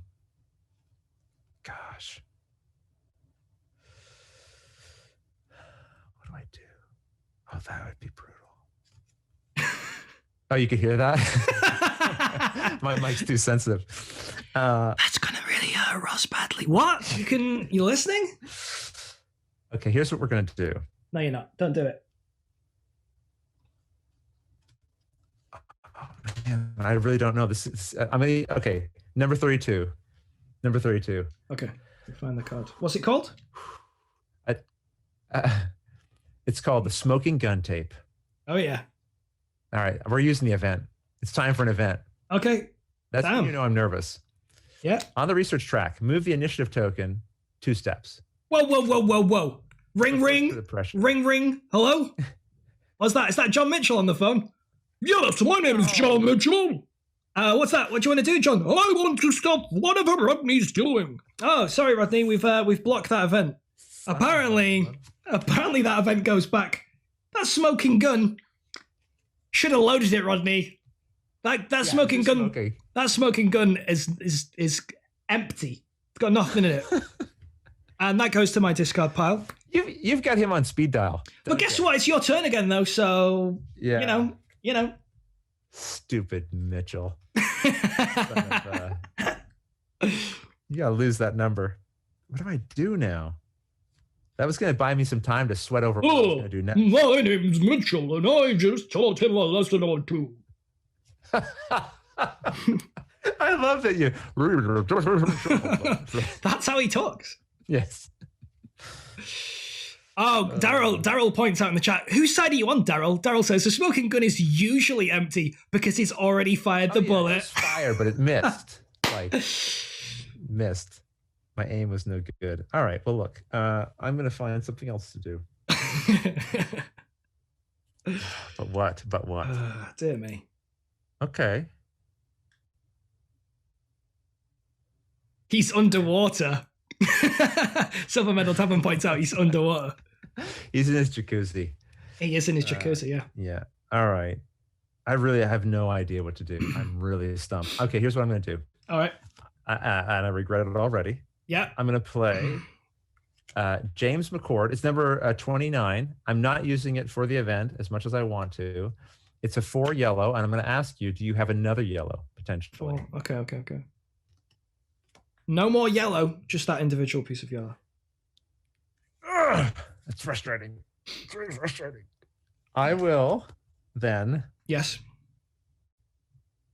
I'm going to move the momentum token towards me. I don't like it. 4 spaces. Yeah. 1, 2, 3, 4. I hate it. Oh. What's that again? All right.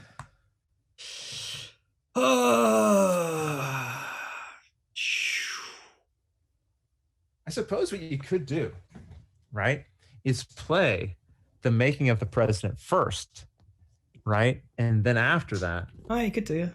you could play. I guess it would depend on whether or not Nixon won. If Nixon won, you could roll right into Watergate. Okay, here's what I'm going to do. I have got... When we're done the stream, do you want me just to break this out? We could just learn it on the fly. And no, never mind. Sorry, that's bad. That's the line talking. Continue. You were saying? I've got a conspirator. Ring, ring. Ring, ring, ring. It's John Elrickman. I just got to think how John Elrickman speaks. Ring, ring. Hello, my name's John Elrickman. Hi, John. Would you like to conspire? Hey, I'd like to conspire. So, John Elrickman on the research track moved the initiative and momentum 2 steps each. Wow, I think you're a little Scottish there. Is he boom. He was. He had it might have just been the whiskey, but I think he had a little Scotch in him. And remove 1 face down evidence token. Put it back in the bag. A Foxy 1. This game is lasting longer than Nixon's actual time in office. Fair. Jess points out in chat that each new voice gets louder and louder. Yeah, that's true. It's just the wine talking. Right, there we go. That's another conspirator done. Sorry, what did you do? I wasn't paying attention. The voice. Momentum move 2, initiative move 2, and I took a token off the board. Oh my goodness! Hot diggity dang! I know that is shocking. It happened though. Okay. I Heart Museums went ring ring. That's a very careful transcript from the that's pretty much what went down, yeah. Yeah, whatever Nixon's stenographer had to type, that was basically it. Okay. Fun, aren't we? Games are fun. This is my room says, I think that's Ross's strategy. Distract you with this role playing. Win or lose, I'm having a good time. Me too, man. Me too. Bring out card number 30 because I'm going to play that one. What's the name? Deep Throat. Deep Throat. Card number 30. We're not using it. Sure. What's going on with it? Kestrel 5 with what I believe are 3 Matthew Judes. Yeah. The Matthew Jude emote's a popular emote. I like that. Yeah, I'm just going to move that token that's on my side down to hold on. Hold the phone. Hold the phone. Yeah. Let's get that momentum 2 spaces towards me. Let's do that instead. Oh, I see how it is. Let's put the pressure on you there. Sure.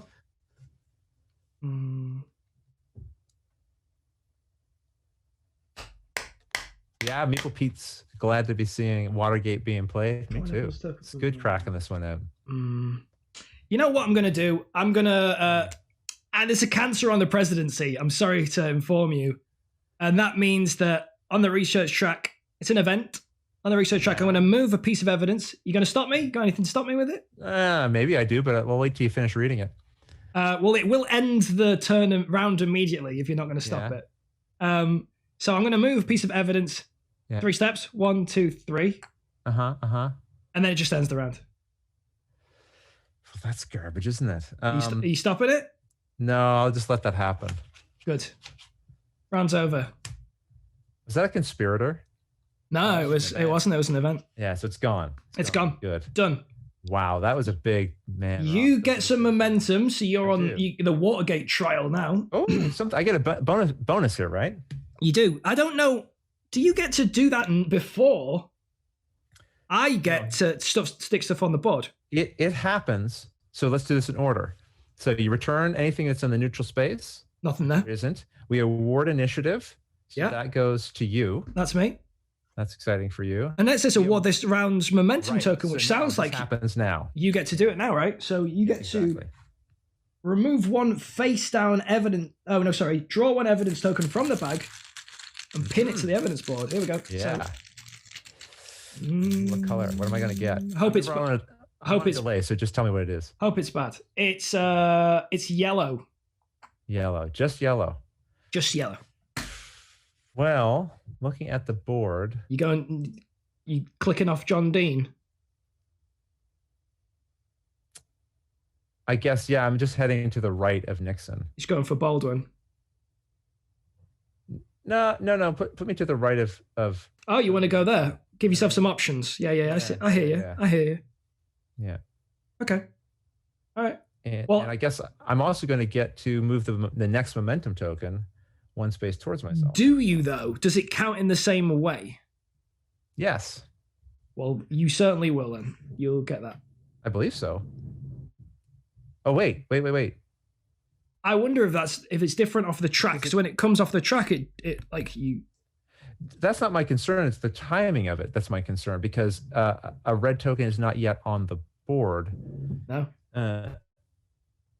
And so, like, I don't think you to the board. Yeah, I don't. I think that's separate from this flow of what's going on. But you're the rules guy. It's probably in my video, but I don't have the time to watch what I said years ago.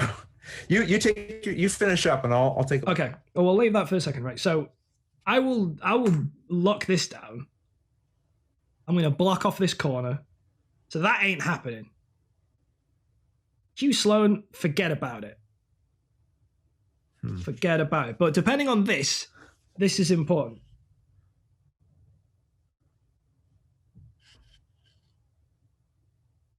Have you come to a conclusion? Sort of. Did you say Hugh Sloan? Did you? I just did that. Yeah. Which it doesn't affect any of this. I mean, you've got a card that allows you to. Yeah, potentially monkey with it. Monkey with it, but Meeple Pete says, "What is the question?" The question is, during the flow of the end of round sequence, Rodney gained a momentum, and the momentum gained him an evidence token from the bag, which has been placed on the board. The evidence token contains a 1 momentum on it, but but do you gain the bonus from the token if it's not on the track? Someone in chat says, I've always played it that you don't get the bonus of the momentum token that isn't on the board. Because normally you resolve what you can. And if you can't resolve something, then you don't. And in this case, we don't add the token until after that's happened. Yeah. So I would say I shouldn't get it. Okay. If it turns out there's some kind of funny reason. We can change it. We can change it if that's the case. So I've got a token here. So what I'm going to do, I think I'll pop that there. And you have initiative, right? I do have initiative for the first time in the whole entire game. But you know what? There's never been a better time for me to have initiative. This is a great time for you to have it. A great time. There's only 3 pieces of momentum left. If Rodney can't lock down his second piece of evidence, it doesn't matter about me getting momentum. That's why I wasn't sweating the momentum too much as I would like to storm the momentum. I started pushing on reclaiming sections of the board to fight back that way. Yeah. 5 cards. I start. You got so much. Ross had the initiative in round 2. All right, I have had the initiative then. But it feels like a long time ago, doesn't it? It is. It feels like forever ago. Yeah. Yeah, technically 4 pieces, I suppose. Tadeo, because there is one on the board too. All right. What am I? I've got a question for you. Oh, yeah. Question for me or question for... a question for you. I think I must have goofed. You reckon? Which we can fix pretty easily. Hugh Sloan, I pinned him to the board face up, right? Yeah. I called him up, yes. So that shouldn't be in my deck anymore. No, you did. You put Hugh on the board, yeah. Okay. Right. He's the one who sounded like Grover. Yeah. Right. Okay. All right. Right.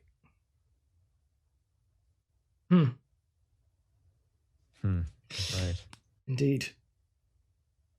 This is, I don't know. Wow.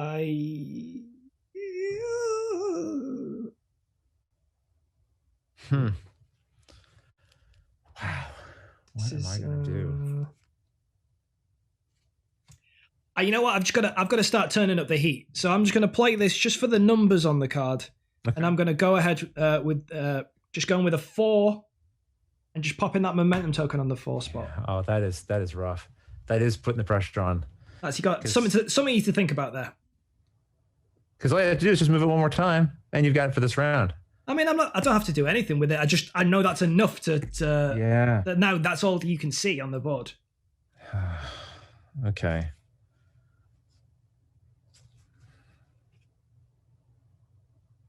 Let's do this. I'm going to use my journalist, Bob Woodward. It's Bob. 33. I do like Bob. He's a really good card, actually. I'm going to call Bob into my office, actually. Hey, Bob, could you come down? Come down to the office. Looking forward to this. What is it, boss? Am I fired again? No. This time I don't need you to find evidence. You've been doing a terrible job finding evidence. That's not what I need you for this time. Okay. I don't care what you find. Just go get anything you can get. I don't care what color it is. So he's gonna reach into the bag. Okay, boss, I'll do that. Just draw one evidence token from the bag and place it face up on the 2 space of your side of the research track. All right. So what did Bob get me? Kermit the Frog. Hey, boss, I got this evidence for you here. It's a color. I don't know what color it is, but I'm Ross will tell me in a second. It is yellow on the 2 spot. Ooh.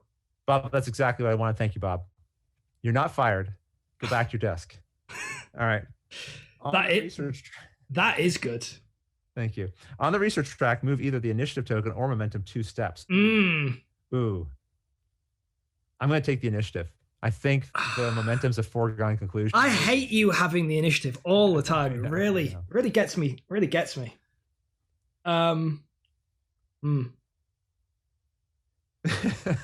Ruminant moo. 8-ball. How do you rate Bob? 8-ball says, why spoil the surprise? 8-ball's keeping it to himself. Yeah, keeping it. You don't rate people that fast. All right. Okay. You know what I'm gonna do? You know what? Boss, can I get a raise? No, Bob. Bob, you're just not fired. You're not getting a raise. I've got ring. Hello?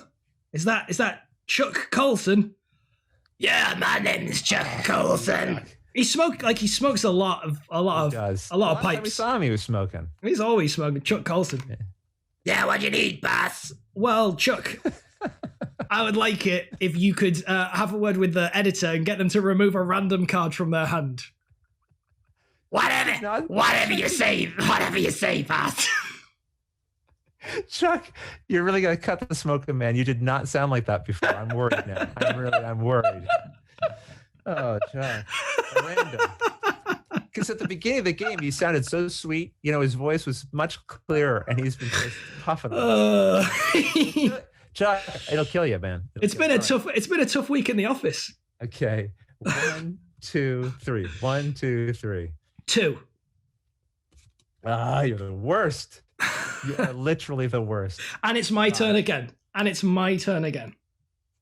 Really? Yeah. That's what Chuck Colson says.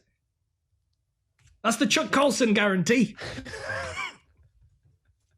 Okay, so just to be clear, yes, I got rid of my Alec Baldwin card, which would have put Alec Baldwin on the board face up potentially 2 spaces away from where I needed to clinch it. Yeah, what's your point? I think you know what my point is, Ross. What you trying to say? See? Right. Okay.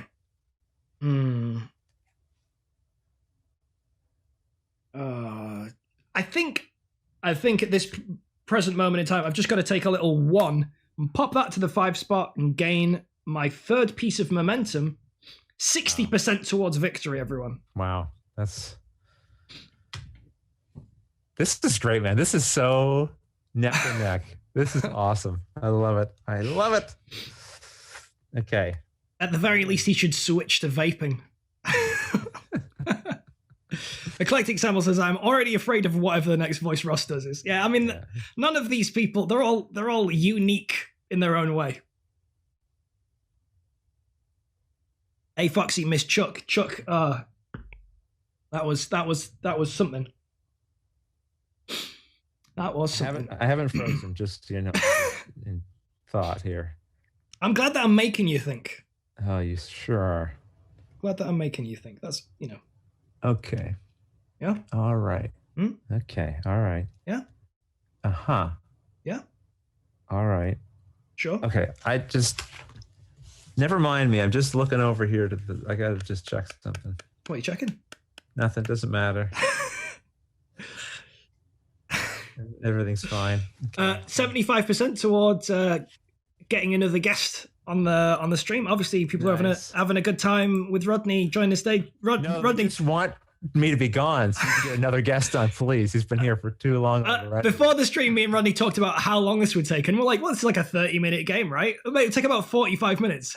It's taken us like 2 hours to play this game. Well, this just goes back to the other thing we talked about. It's the game above the game. Like we're talking, we're sure. on, and that's the good. I'm having a blast, so like I'm enjoying myself. All right, Ross. Well, here's what I'm gonna do. What you got? I don't know, man. I'm gonna ask you. I'm gonna ask you, do you have any yellow? Okay, number 41. The system works as the event. Does it though? Yeah, does it though? No, it doesn't. I'm just using it for the number 1. I'm going to ask you, you have another yellow, and if you do, would you please put it down one space towards me? Well, let's have a little look then. There you go. That's heating up. That's something. It's you got a 1 and a 2 on the yellow track now. Oh, there we go. Now we're talking. That's a little something. Woo-hoo. That is a little something. I'm not a big fan of it, I'll admit. I kicked Baldwin out of your hand though, didn't I? Yeah, I think so. Yeah, you did. So I'm not in imminent danger. No, it's going to take a little while for me to get. It's going to take a minute. What I'm going to do is I'm just going to play this for the 4 value and just kick that initiative up to the number 2 on my side. No, maybe not. Maybe you've only got 1 card left, haven't you? Yep. Just one. I'm gonna kick this yellow evidence token onto the number 2 spot on my side. That's my preference.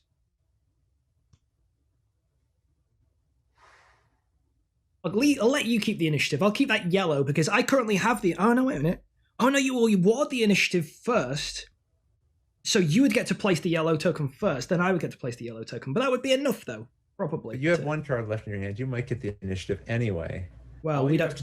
All you have to do is move it to 0 and you get it. Because if it's at the neutral position, the initiative is the one thing that stays in and goes to the person who doesn't have it. True that.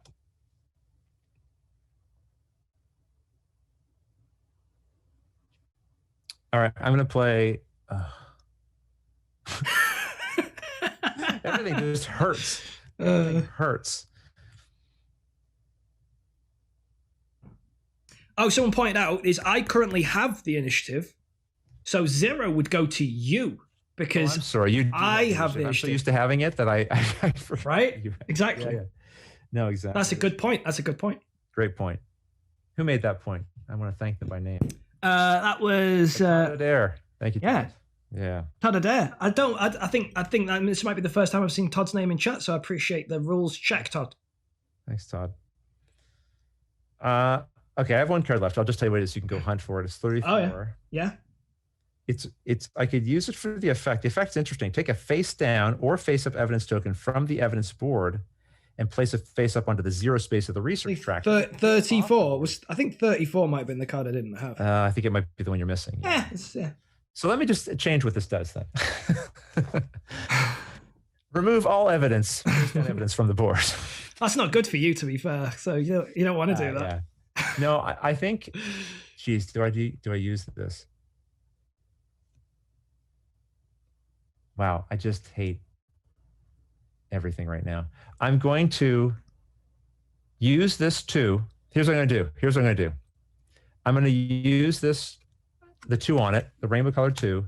Yeah. I'm going to ask you. Oh yeah. To do me the favor of moving a green one 2 spaces towards me, if there's a green. Oh, that's interesting. I see.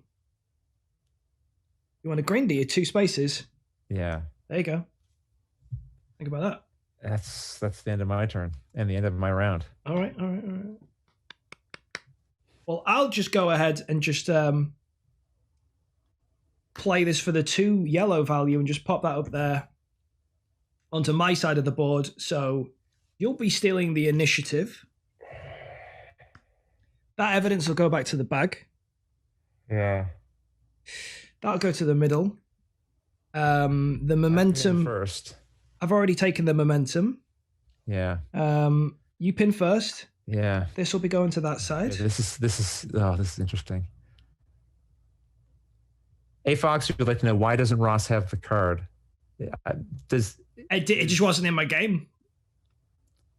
I just don't believe. Yeah, right. Yeah. Because I only just unwrapped them. But like, this is the first time I've played the physical copy. It's just not there. So I'm just missing a card from my deck. Okay, so I have to pin the blue-green one. You do.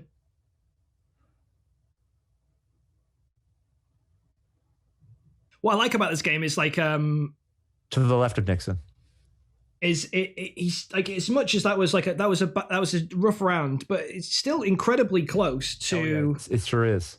It's always close, even if it doesn't necessarily feel like it. So I'm gonna do the thing. Like, I'm gonna do that. And now I've got initiative, so maybe things swing back my way a little. Yeah, because I had the initiative. Yeah. So that's why I had quite a strong round there, because I had the initiative for the first time for ages, and I got to do a lot with it.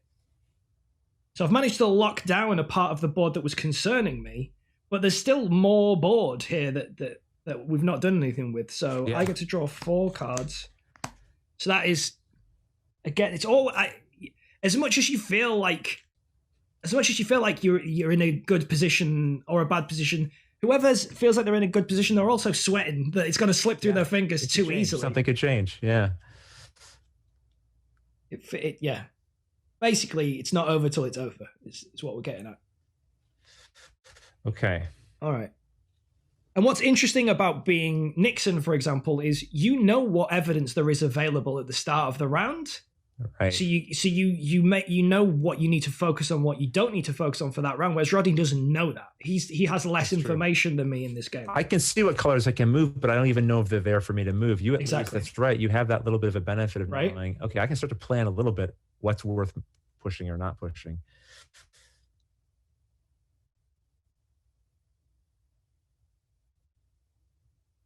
All right, I gotta think a little bit here because it's getting serious now. I don't know if you realize it's getting serious. It is heating up. Yeah.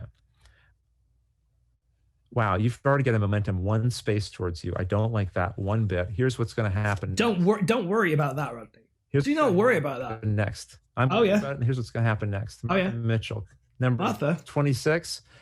I'm just moving the momentum 4 spaces towards. Wow, that's a big play. Yeah. 4. I was a little lackadaisical about the momentum. I mean, but to be fair, you could be for a little while, but now you not so much anymore.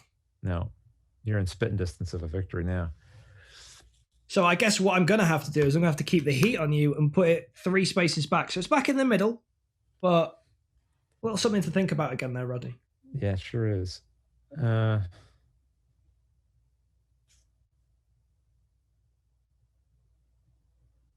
know what? Where was it? On the 3 spot, I put it back in the middle. It was on the 3 spot. Let me think about this. Tommy Volga says it's heating up another hour, and we may know how this pans out. You don't rush a good meal. You don't. I'm very tempted to do something in reaction to that. Conspirators lie. Momentum is not enough. I'm gonna do Tricky Dick goes home. That's a haiku. I'm gonna do a reaction. Reaction to what? That was just the standard card. Yeah, I know. I'm gonna react with "Follow the Money," number 42. I'm curious about this. I'm not sure. If the Nixon administration uses the value part of a card to move it's an evidence token. Never mind. I don't have this card in my hand. I'm just making things up. I'm delirious. Yeah. Instead, I'm going to. Oh, we've got a raid. We've got Mzaja's bringing a raid into town. Hey. Welcome, folks. Me and Rodney are going toe to toe. Rodney's the press. I am Nixon. Rodney's trying to get me kicked out of office, and it's not going to happen. It's not going to happen. He's locked the doors to the office. Yeah. He's pushed the Resolute desk up against the door. All right. I'm just going to have you move the momentum 3 spaces towards me using number 37.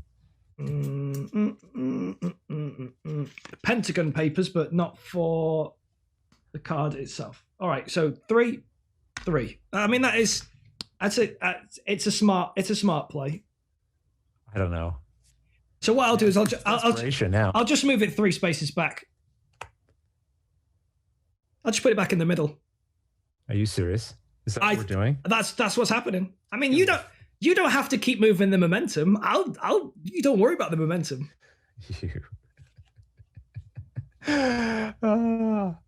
What do I do? What do I do with this guy? Thanks for the raid, Emma, and get some rest. Get some rest. Night, night. I'm gonna, dear Lord, I'm gonna number 23.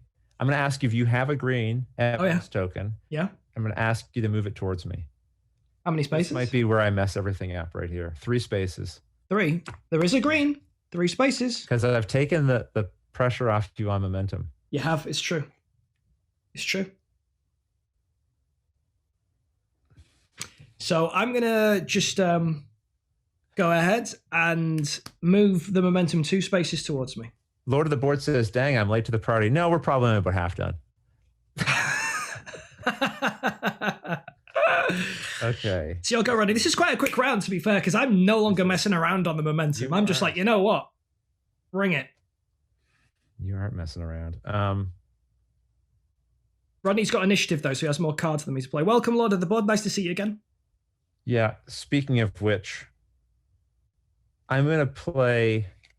Oh, this is. I can't give you this momentum, but I'm going to have to give you this momentum. I am going to play number 42 simply to follow the money. You move the initiative towards me 3 spaces. I mean, you do really need the initiative. So I need to have a better next round is what I'm banking on. Yeah, and if you can start creeping towards the Butterfield, then you could clinch it next round. You could clinch it. Your turn. What you got? I gotta just quickly look at some stuff. Sure. That doesn't. Will Rodney ever play a game with Ross again? Looking positive, says Magic 8 Ball. Yeah, that 8 Ball knows what's up. That 8 Ball knows what's up. I'm just gonna play it. This is a 2. Just bump that up to number 4 position. That's me done for this turn. You're finished. I've played all my cards. I'm finished. I'm done. All right. I'm done, Rodney. Rodney needs to be wise here. So I'm playing number 35. Yeah. It's just move something 2 spaces. Yeah. I'm going to see if you have any blue evidence. 35, 2 spaces. Okay.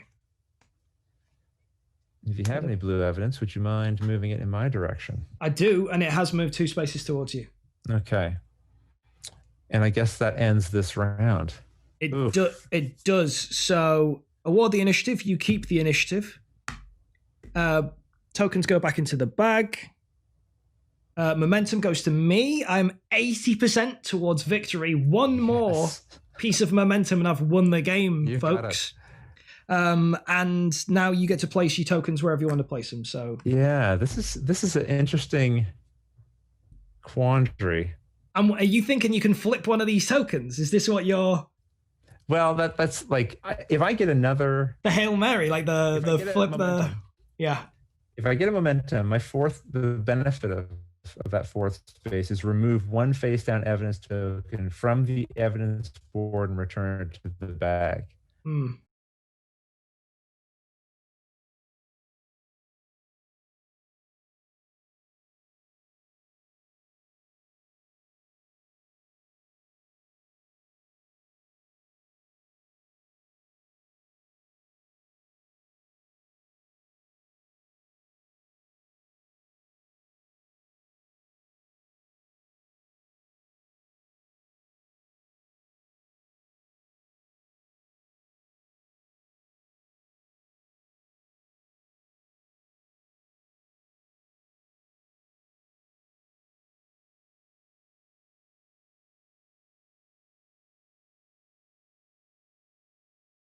I'm not sure. I'm not sure anymore.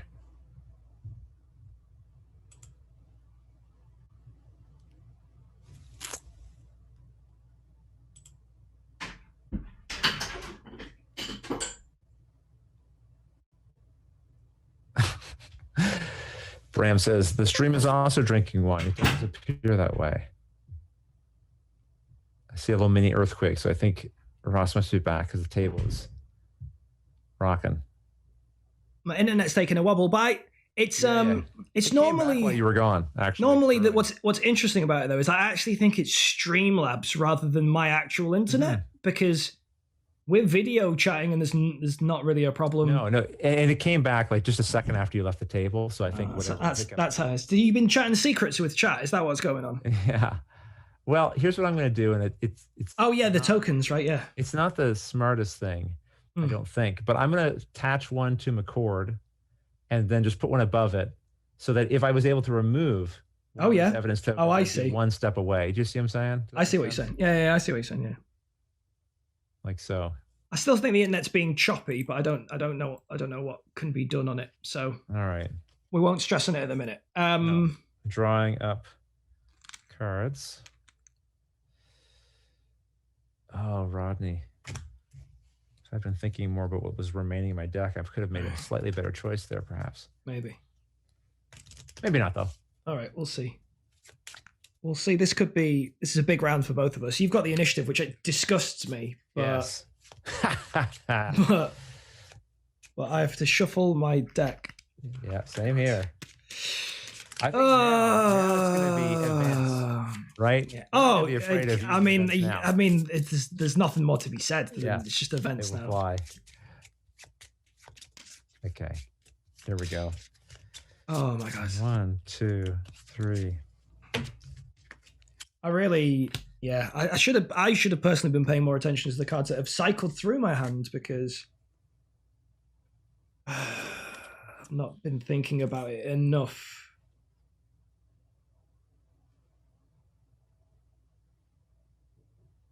Okay. All right, you're starting it. Yes, absolutely I am. I think the game's going to end this round. That's how it feels to me. It's definitely 1 or 2 rounds left in it. I feel like this is...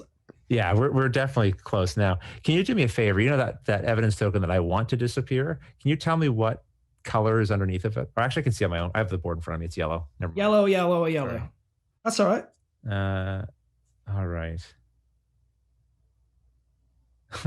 I think this is like, so for people watching this, we're in the last 2 rounds at most. Like this is like, it's going to come down to the wire, I think. Like both of us are close enough that we could to try and squeak out a victory here. This is really risky that I've got to do this, but I feel like I have to do this first out of the gate because I've got number 24, which is Alexander Butterfield. So this is somebody I could pin face up on the board. Yeah. Technically, I would be 2 evidence tokens away from securing him, right? Yes, correct. But it's a 4, and I want to move the momentum token 4 spaces towards me. Yikes. Okay. I mean, I see why you're doing that. Yeah. I see why you're doing that. But one thing that we pointed out earlier is in this particular game, that means why there's only 2 rounds left, because if Rodney wins the evidence token this round, that's really strong for him because he can remove a face down evidence token, then giving him the gap to get to McCord, and he can remove that and put something in there, evidence in there. But it also means there's only 1 momentum token left. So I don't, like, the game's going to end because we're going to be out of momentum. I can't remember now if it ends as soon as the last one's placed or when you place one. Immediately, like when you place it.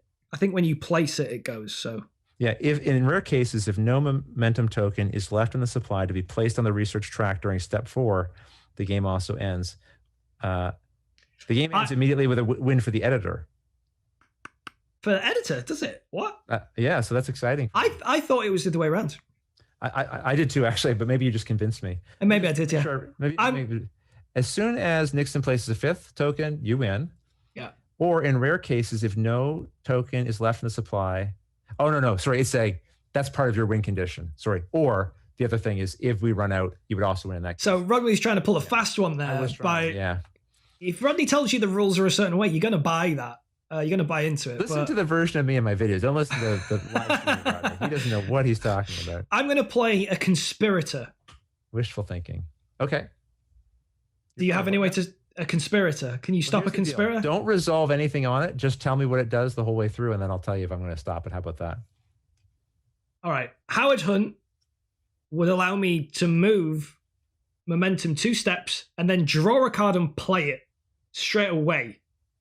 whatever it's able to do, I can do. Do you want to stop that? I want to stop it. Can you stop that? I will not stop it. Ring. Yeah. Call him up. Ring. Hi, is that Howard Hunt? Yeah, it's Howard Hunt. Oh, hi, Howard. You're also sounding a little worse for wear since we last spoke. Administration's on their deathbed. Everyone. It's not easy being part of this current. Yeah, it's taking its toll. It's taking its toll. It's taking its toll a lot. Yeah, do you want to conspire? Yeah, I would like to conspire. I'm going to move the momentum 2 steps, and then we're going to draw a card. I'm hoping, you know what I'm hoping for, Rodney? I'm hoping for the Hail Mary card that allows me to move momentum straight to the 5th spot. Yeah. That's what I'm looking for here. Let's see if we got it. I've got presidential election on the research track. Move any number of evidence token to combine total of 4 steps, but it's not if I use the event, or I can just use the value, which is a 2. Right. So that's not the magical thing that I was looking for. Because that card would win me the game straight away. It's not appeared for me when I needed it to. That's a card that one would want to hang on to a cancel card for. Yeah, for sure. Sure. Okay, so I'm just going to move momentum 2 steps back to the middle. Something to think about. You'll go. Okay. So here's what's going to happen instead. Oh, yeah? Because that was an event you played? No, it was just a standard movement. Oh, sorry, standard movement. Right. Yeah. Conspirator and then just a numerical value. Never mind then. Delinear says, sounds like a wraith. Howard Hunt is a wraith. This is really burning me up. It's getting serious. It's getting serious now, already. Here's what's going to happen. Oh yeah, we're going to play Carl Bernstein. No, Carl? we're not. No, because we're not going to play him. Never mind. Let's have a little look what he does. He's dumb. He's dumb. You can't look at him. You don't have that. Oh, I don't have them at 34. Oh. Instead, what we're going to do is we are going to play number 31. I want to ask you if you have a green evidence token. If you do, move 2 spaces towards me. Okay. I gotta say, the other neat thing about this is I'm asking for green, right? But we know that some of these tokens have 2 colors on them. Yes. So sometimes I don't really want green, but I'm just hoping the one green that's in there has another color that might also work in my favor. Yeah, right. Like if you've got a green and a blue or a green and a yellow, and you say, is there any green there? You can move it, and you keep that with a color, and that helps you out. Yeah, or I might be able to pin it as a blue later. It's great. Over to you. Sure. I'm just going to go ahead and move momentum 3 spaces in that direction, Rodney. Well, then I have no choice, do I? You've always got a choice.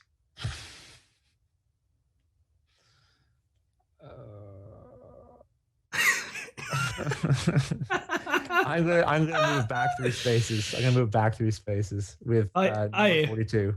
I'm gonna move it back 3 spaces where it just was. No, stop it! You can't do that.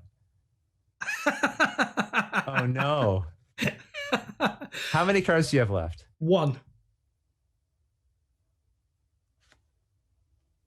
Rodney looks distraught. Okay, hold on. If I read these cards a few more times, I think I might have it, everyone. I think I might just clinched the game.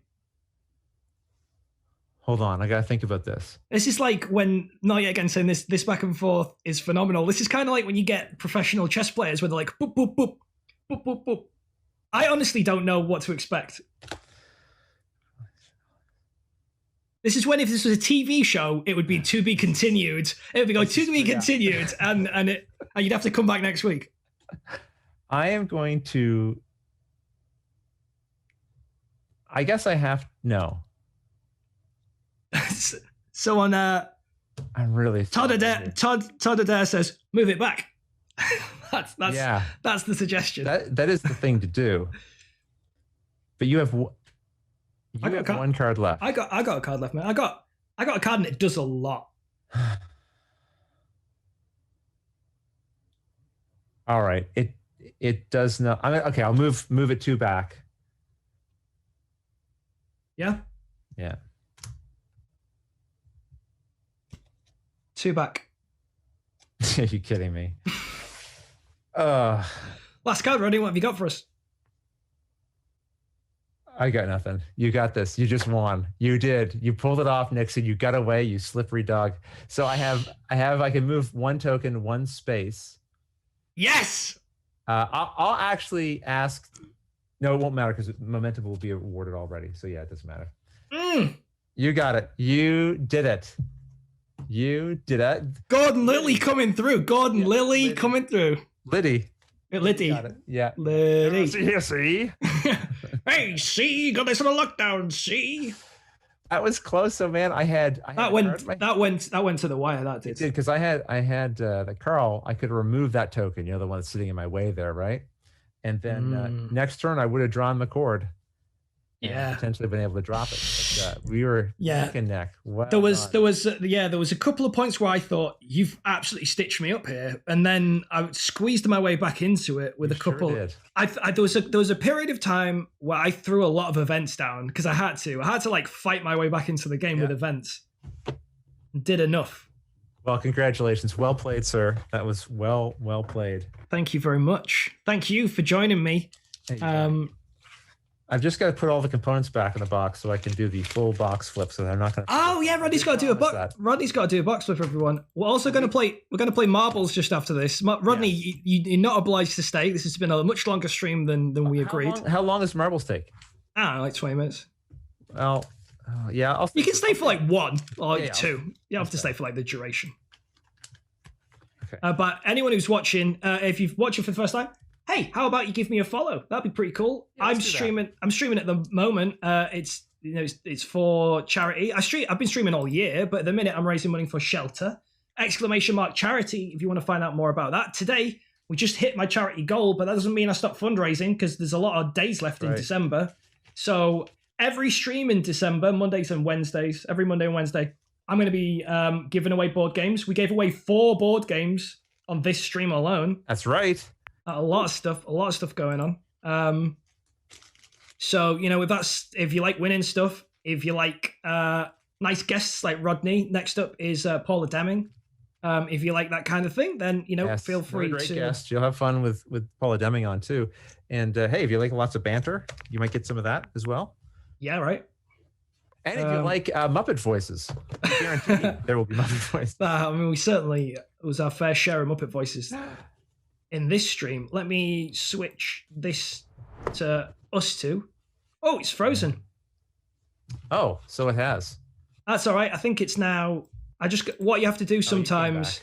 Sometimes you just have to click on some stuff. So let me just click on some stuff, and there you are. You're back. Am I back? You fixed. Okay. I fixed you. So this is just the full.